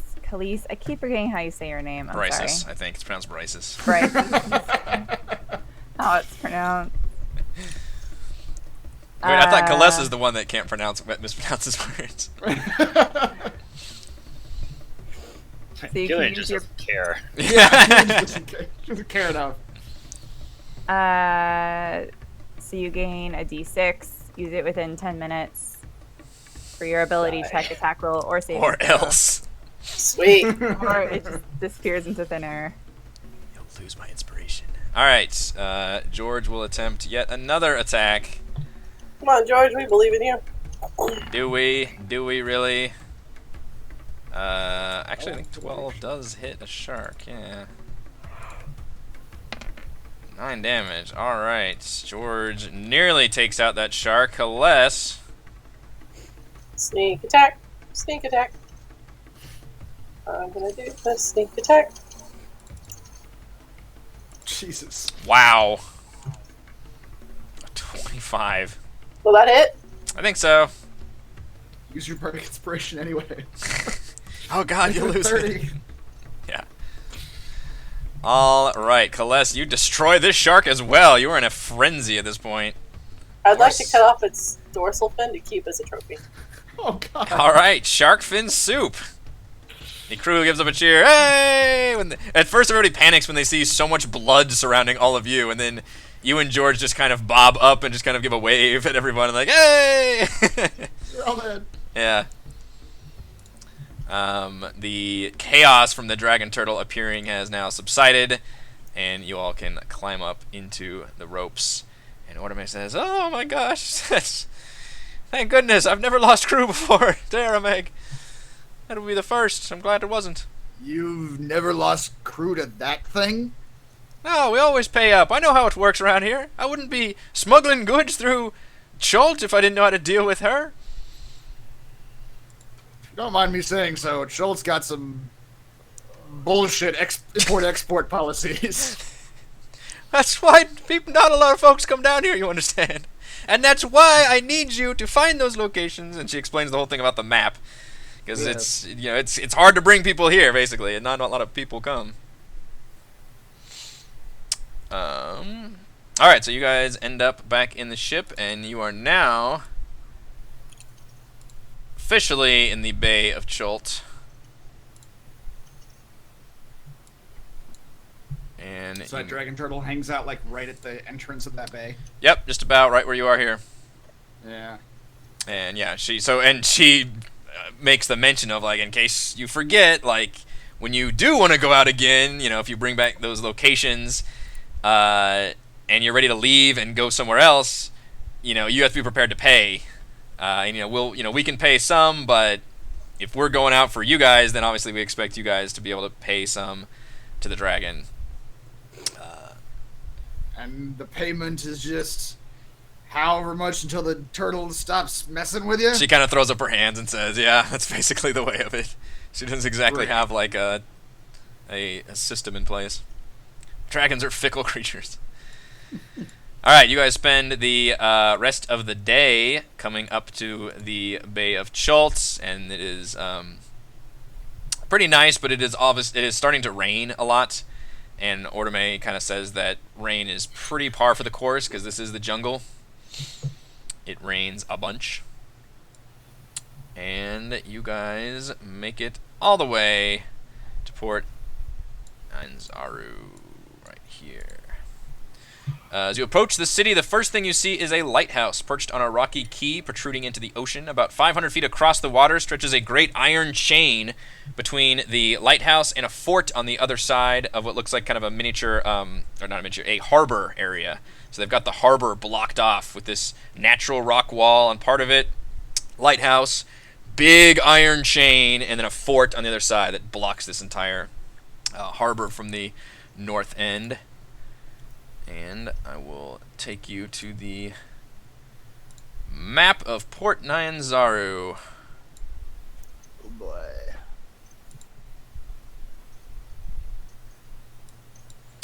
So This map is on its side. So you guys are on the north end, but it's on the right side of the map. But if you look at the way the legend is, it's the right side of the map is north. I see. So you guys are still approaching from the north. But you guys are right here, and there's the key coming out, and then the lighthouse here. Giant chain comes across and is currently there. And Ortome just comes up real slow, and she basically just explains to all of you, just kind of act cool, and let her handle everything. Your fucking dragon turtle attacked us. Yeah. I hate you all. Hey, you did great. You did fine. She kind of slows up and does a series of just kind of strange but really fast hand gestures to the guards that are peering down from the lighthouse area and this rock wall. And several minutes go by, and you finally notice a figure walking along from the harbormaster's office along the wall. It is a large humanoid dragon, gold. He's got robes, and he's wielding a staff, and he's walking with purpose as he walks towards kind of the lighthouse area and peers down at all of you and kind of checks it out for a moment, kind of nods and whispers to the guards. And then these wings sprout out of his back, and he fucking flies down, glides, I guess, down and lands with like a superhero pose onto the ship. And he looks... as my Roll20 catches up to me. He kind of grimaces as he straightens up and kind of clutches his back. He's like, "Oh, I want to pay for that one in the morning." And Ortome grins and says, "It looks really good, Zindar. Very imposing." "Well, that's the idea, isn't it? Most ship captains think twice about what they're about to say when I come aboard. Not you, though, Swift and Dark." The two of them shake hands, and all the crew look pretty relaxed. They were a little apprehensive at first, now they kind of relax. Even Greg looks pretty relaxed. He's actually looking at you all more than Zindar, this dragon ban. "First things first, there's the matter of the did you bring the, He kind of trails off awkwardly. And Ortome smiles and snaps her fingers, and one of the crew is there with a small box. She grabs it and opens it in front of him, and you see his eyes light up as he plucks a pastry from the box, clutching it like a precious pearl before slowly eating it, savoring every bite. Oh my, yes. Oh, just as I remember. How do they keep them so fresh for so long? Oh, nothing like that anywhere in Chult, you know." He sighs wistfully. "I presume you've brought plenty of goods for the princes, if you want into the harbor." "Oh, aye. We got hit by Lascalar coming in." "Oh, bloody pirates. It's got much worse since they stopped fighting each other and joined up. There's always one prowling about, and they don't come into the bay. Well, they're a meg out there, of course, but they're crippling our trade routes." Oh. He seems to notice you all for the first time as he's, like, grabbing another pastry from the box. What have you brought us here, Captain Swift and Dark? Who are you people?" We are here. I'm gonna glance over to my under the contract of the. What was the name of the group again? Order of the Gauntlets. Yep. Yeah. We're here as part of a contract with the Order of the Gauntlet to transport people to this place. Reinforcements.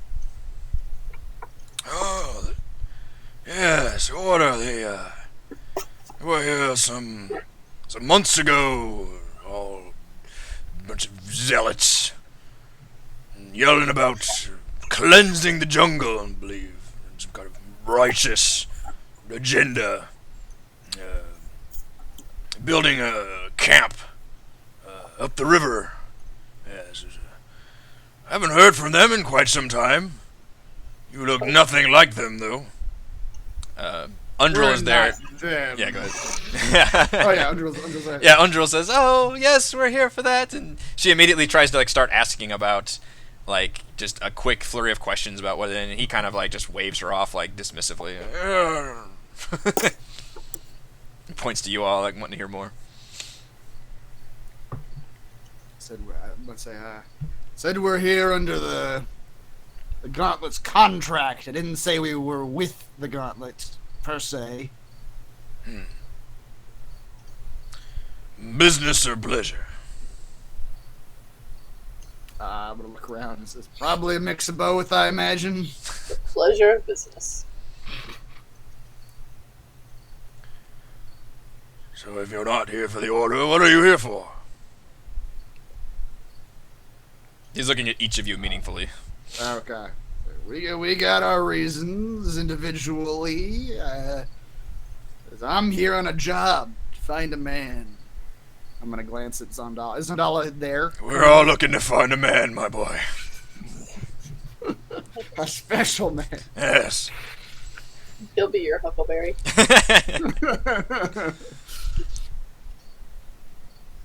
I'll introduce myself. Private investigator. Here, tracking down one. You said his last name was Simber, right? Not Yes. Kimber? Yes. Tracking down one artist Simber. Name ring any bells to you? Seems like it should, but can't think of any off the top of my head at the moment. Well, that's somebody- what I'm doing here. Somebody in town, you're free to ask around. If you're looking for someone, imagine Chult would be a good place for someone to hide, if they're looking to hide. That's my intention. The rest of these folks got their own reasons. That's right. So let's the three of us do a gravel off.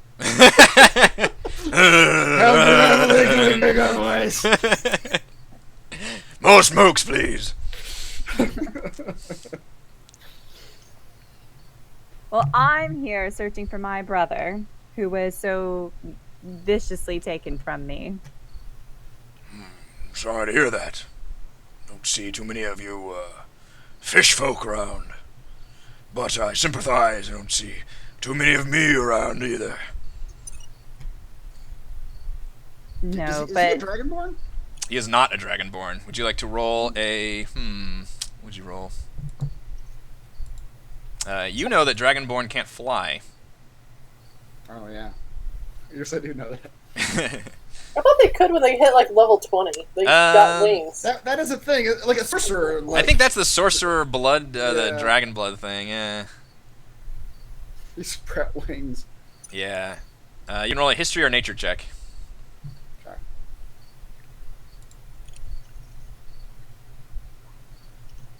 I'm 12. That's not great.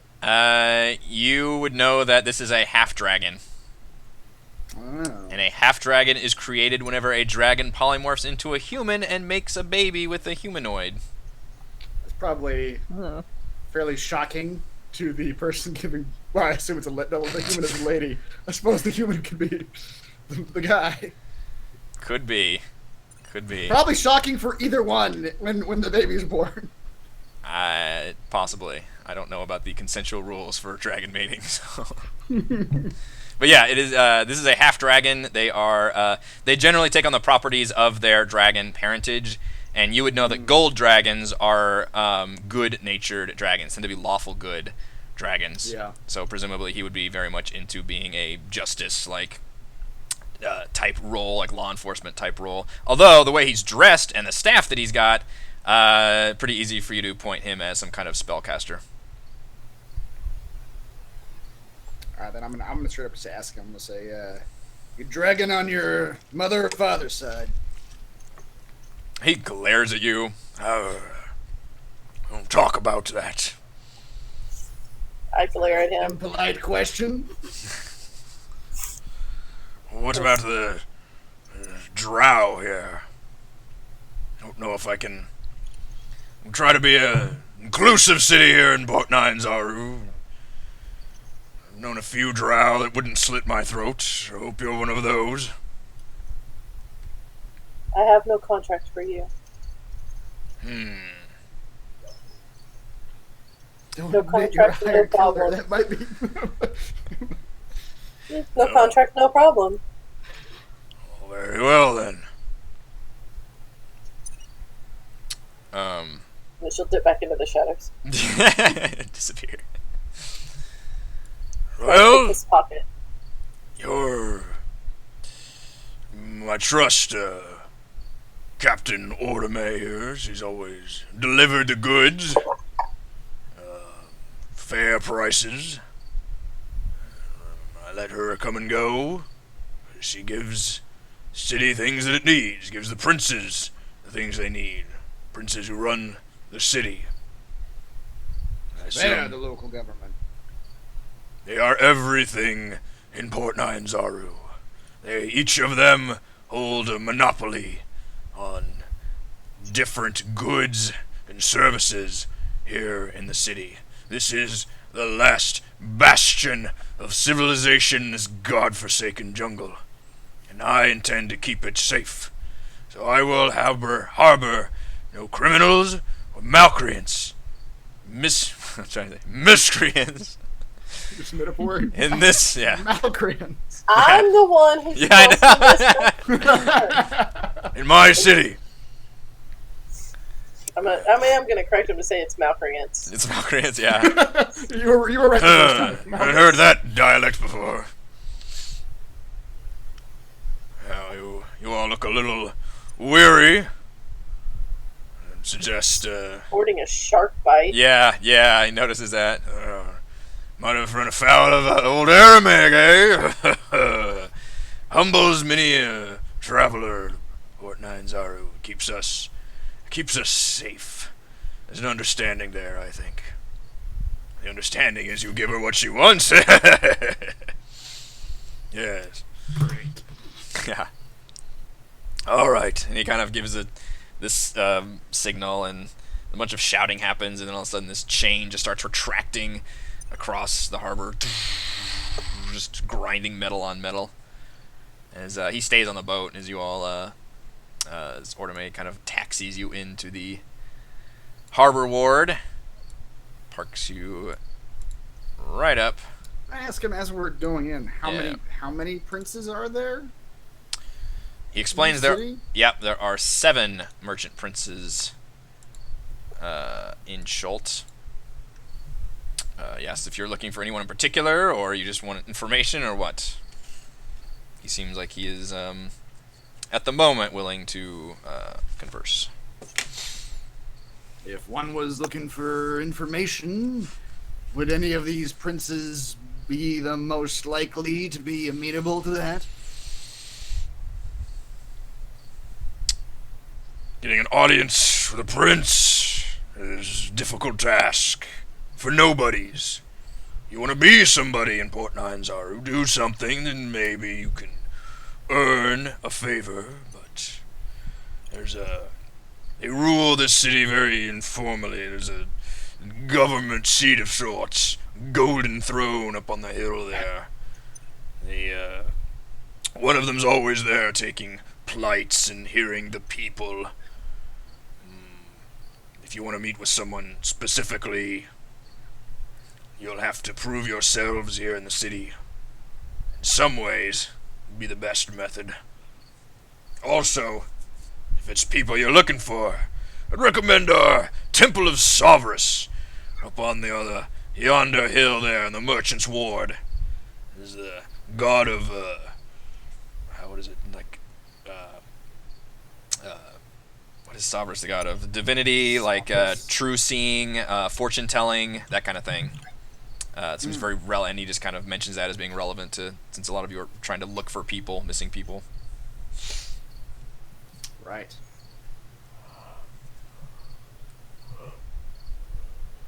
And Good to know. for rest, the Thundering Lizard is a raucous place, but it seems to be about amenable to folks of your social stature.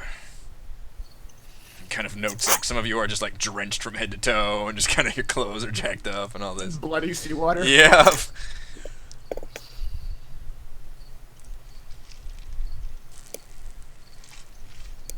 Excellent. Probably have to take all 3 in at some point. I'm sure. He nods and says, "Oh, welcome to Chult, or Port Nyanzaru." Yeah, as you guys pull into the harbor, the aroma of unfamiliar spices and tropical fruit mixes with the wharfside smells of fish, tar, and canvas. The sounds of the harbor, creaking ropes, slapping waves, heavy barrels rolling across cobblestones, mingled with voices shouting and cursing in an unfamiliar language filled with clicks, inhalations, and sing-songing words that make it sound almost musical. Beyond all that, Port Nyanzaru is an explosion of color. Buildings are painted in bright shades of blue, green, orange, and salmon pink, or their walls are adorned with murals portraying giant reptiles and mythic heroes. Every building sports baskets and clay urns of colorful flowers or is draped in leafy, flowering vines. Minstrels in bright clothing adorned with feathers and shells perform on street corners. Multicolored pennants and sun awnings flutter atop the city walls. A crowd of children dressed in feathered hats and capes races past you, squealing in delighted terror as a street performer costumed in a big-toothed lizard stomps and roars behind them. The whole city seems to be bustling, sweating, laughing, swearing, and singing. I guess I jumped ahead to where you guys are like walking around, but that is the flavor text for Port Nyanzaru. Gillian, pull out your bagpipes. They'll love it. I'm sure She never does heard. so immediately. Starts playing. I don't even know how you. I was gonna do the movement. How do you? Yeah. It's like Like, oh, you. one It's hand like a squeezing and a blow. Okay. It's like a backpack on the front. Like you're wearing a backpack. Is there a graceful way to play the bagpipes? Oh, that's Yeah. great. Yeah. Okay. I couldn't picture bagpipes. Okay. Anyway, playing bagpipes as we walk along, Great. drawing all the attention to ourselves. Very good. Alright, so yeah, he pointed you all to the Thundering Lizard. There's basically a huge marketplace. You guys can actually buy and sell things as you wish. Those of you with money. Maddox takes this opportunity to tell his friends about how he threw all of his gold at the dragon. Saren did too. Saving We're you broke. Just saying. I will hand him 4 gold. And Maddox will take it. I accept your pity money. With gusto. Undrul, of course, suggests leaving for as soon as possible, and at some point she gets a glance at the map that Ortome has given you all, and notes that you all should try and get... that she says that she can help towards the purchase of a canoe, although I think with your group you would need 2 canoes. Is the map in the journal somewhere? I've not added it into the journal, Oh, no. Okay. There is... well, let's see. Do you think maybe you should add it into the journal? Well, it's in there, but I had to change it for reasons, and I haven't been able to change the handout one like I did the map one. So I can't really show you that one.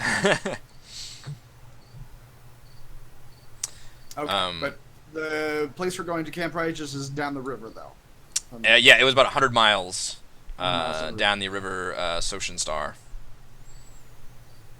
Yeah, and the other thing that Zindar mentions before kind of bidding you all, farewell at the docks, is that he suggests if you're going to the jungle, you should find a guide. There are several guides you can hire out of Port Nyanzaru. And they know their way around Chult and know, various locations and landmarks and things. And then Zindar, Ortome actually speaks up and mentions the fact that, kind of a bit of the trials and tribulations you all faced, because he, talks to Zendala, and she's pretty evasive and doesn't like to answer a lot of his questions, and just, mentions that she was picked up on a ship, basically. Yeah. But Ortome mentions the fact that you guys have survived, these shark attacks and these ordeals, and the ordeal with the pirates coming aboard, and you all, composed yourselves very well. And Zindar actually seems very impressed with this, and he, before you all kind of leave the ship area, he straight up mentions the fact that the pirates have become such a major problem, and he says there is a current bounty out for the capture of each pirate ship. 2,000 gold for the capture of each pirate ship as a bounty reward if you can bring that ship into the port. I knew I should have tried to kill that guy. The ships are the Sturge, the Dragon Fang, and the Emerald Eye. I'm going to add this quest, so this information will be in there. Okay. There's also a bonus 500 gold if you can capture each pirate captain alive. Oh. And the pirate captains are Lascalar, Elok Jaharwan, and Al-Sayark Zarum. And as far as we know, these three hang out at some secret pirate base that no one knows the location of? Yep. He mentions that they have to have some kind of, because they do not come anywhere into the bay, so they have to have somewhere that they resupply, and it has to be close enough here in Chult. But, nobody in the port really has, there's no navy here. They pretty much just rely on Arameg to protect them. So they're technically safe in the port, but as you guys experienced, anybody coming and going from the city gets harassed like crazy. Mm-hmm. And Zindar notes that it is becoming a huge problem as of late, because it used to be, you'd occasionally run into the pirate, but the pirates would kind of, honestly just raid themselves as much as anybody else. But now these three have risen up the ranks, basically, and joined forces with each other. Now they don't attack each other at all. He also mentions, I'm going to go ahead and bring you guys over to the map so you can get a better look at this map also. He also mentions that ships that are going to and from Fort Belwarian are seemingly not harassed by the pirates.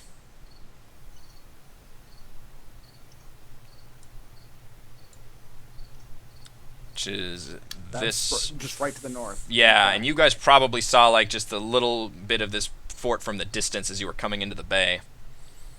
And is this the fort populated by people that this Zindar guy knows?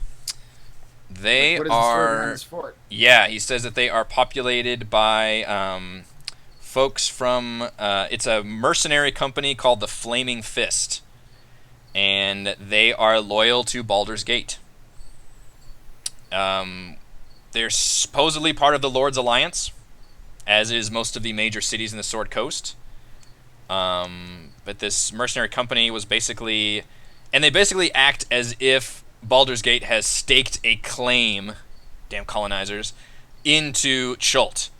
And now this group called the Flaming Fist basically acts as if they own like huge chunks of the jungle. And Zindar says they are...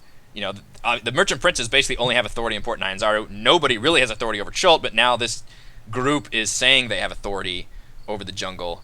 And they actually, if they find people exploring the jungle that don't have an official charter of exploration from them, then they will either capture or kill them and take their stuff. Like, they are very serious about patrolling this jungle and only letting them and the people who purchase this charter from them specifically at Max the fort. is going to ask the Zindar guy if he's ever seen one of these charters before.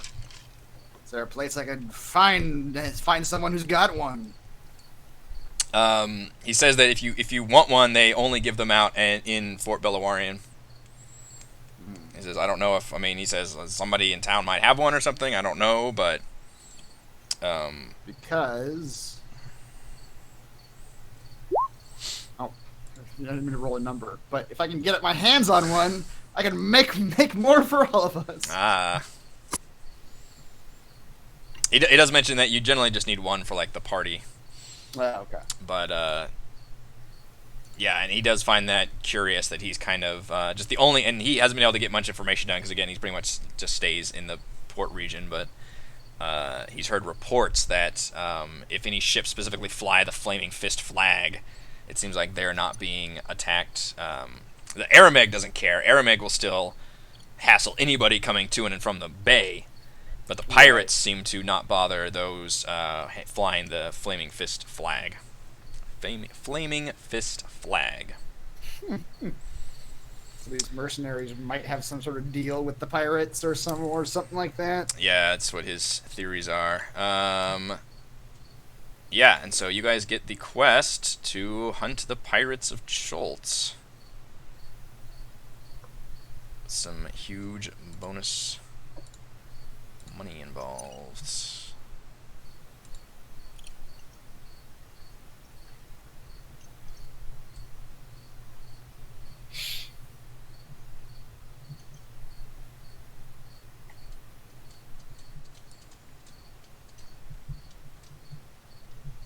All right.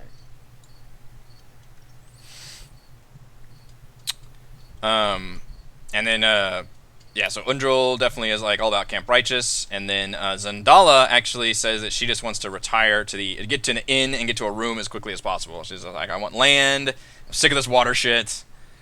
I'm sure some of you feel the same. No offense to you, Orme. I just want to get a room, take a bath. I'm done because it's sun. Like I said, it was sunset kind of when this was happening. It's like it is like approaching evening at this point, so it's getting pretty late.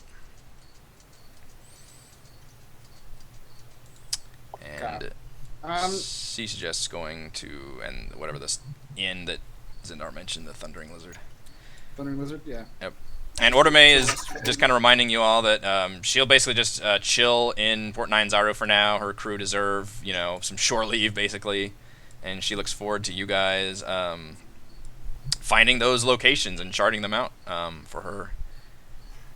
And she will gladly take you on whatever trips you want with the boat. Okay. Could we, on her boat, I guess this is me asking her, could we on board her get from here to that other fort without running into the dragon again?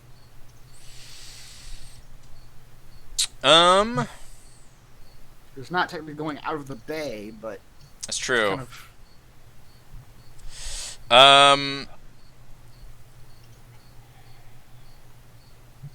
She looks like she's not fond of that, but you think you probably could, so there'd probably have to be a pretty good charisma check here.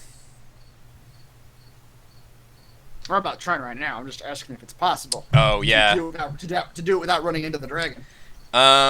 She said, yeah, if she just hugged the coastline, she probably could, and she would have to drop you guys off a little bit distance away, so that she's, she doesn't want to fuck around with those guys at all. Doesn't want to be like a ship coming in, because she doesn't think they're necessarily like gonna fire on her or anything, but she don't want to get arrested or whatever the fuck these guys are doing.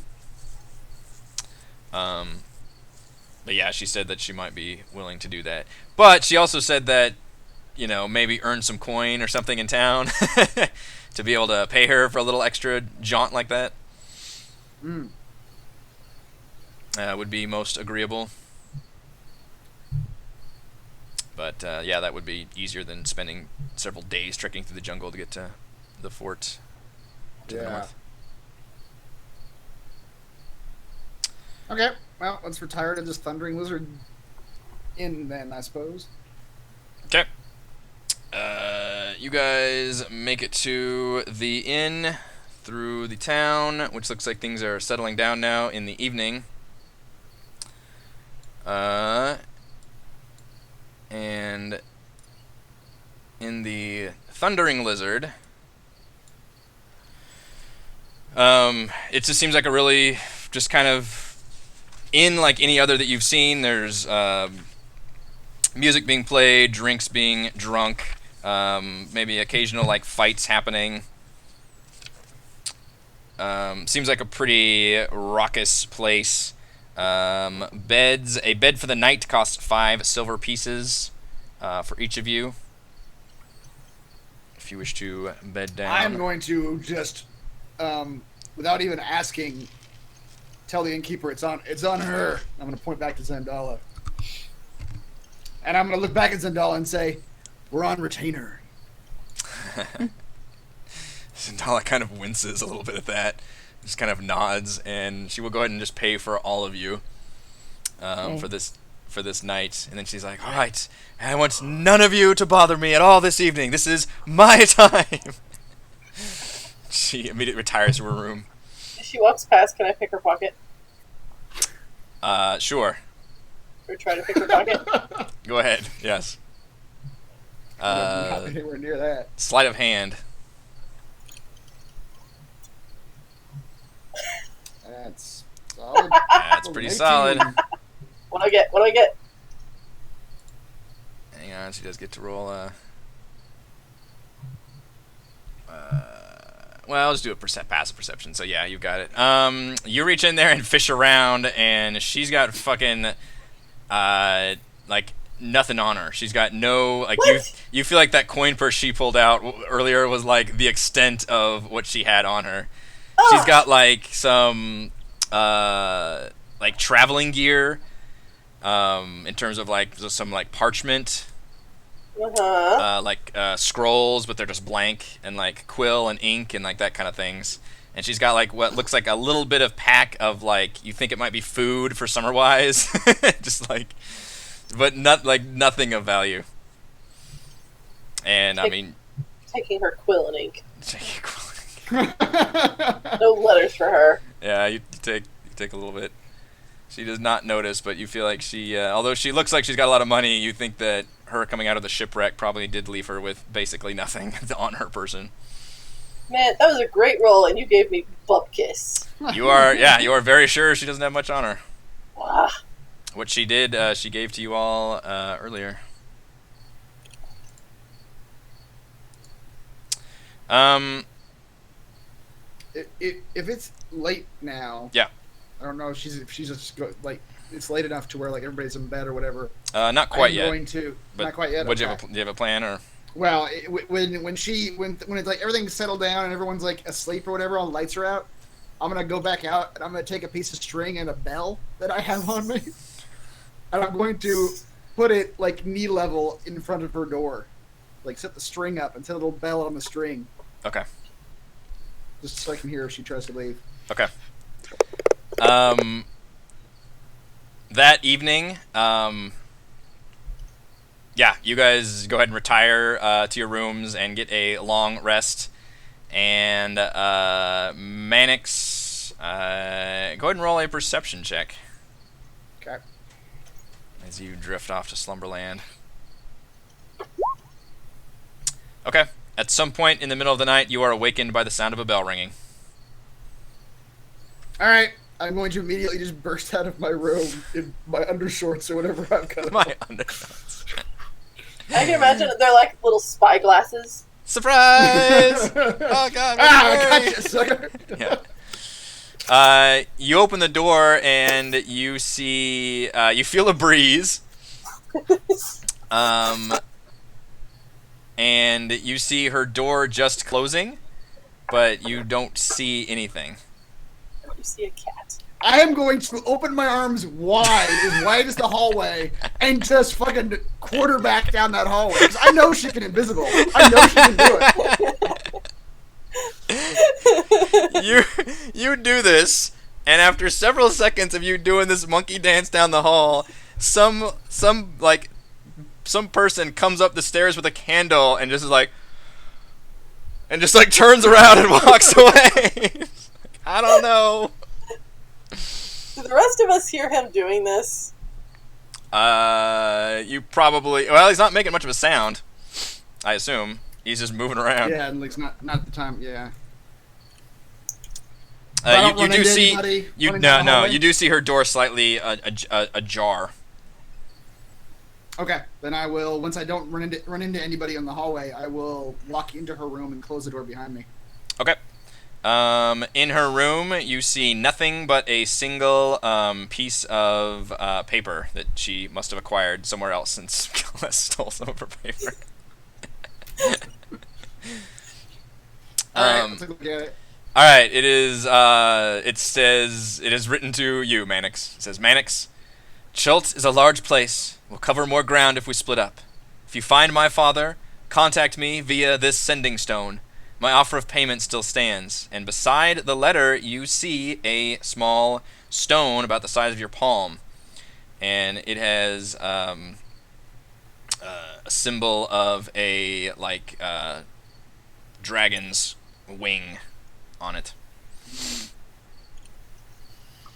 So you may add a sending stone to your inventory that presumably other half belongs to Zandala. How the hell did she make that note? I took her quill and ink. Yep. She wrote it in her own blood. Yeah. She probably realized with some, like, she was trying to write that, like, God damn it, where'd my shit go? I'm just gonna mutter under my breath. I hate magic. Go back to bed. All right, and with that, I honestly think we're at a pretty good stopping point here, mainly because you guys just long rested, and I'm going to have you all level up to level 2 Oh boy. for next time. You have survived the journey to Chult. Level Arrived- 1's over, guys. Arrived in Port Nyanzaru. Yay. Level 1 Goodbye. is bullshit. You guys 2 survived. sessions, and I've been attacked by sharks twice. Yep. Yep. So, Setting that precedent right off the bat. That's right. So Checkmate, Gillian. definitely have your level 2 stuff in place as you wake up at the Thundering Lizard next week in Port Nyanzaru. You've got plenty of things to do. I'm sure plenty more to do, and we will be leveling up to level 2 at the beginning of next week's session. Thank you to Chris, Heather, Rochelle, Reese, and sometimes Raymond for playing, and thank you to our wonderful fans for watching. Go to roguewatson.com for recaps and patreon.com/roguewatson if you'd like to support the channel. Live stream our D&D adventures every week. See you next time.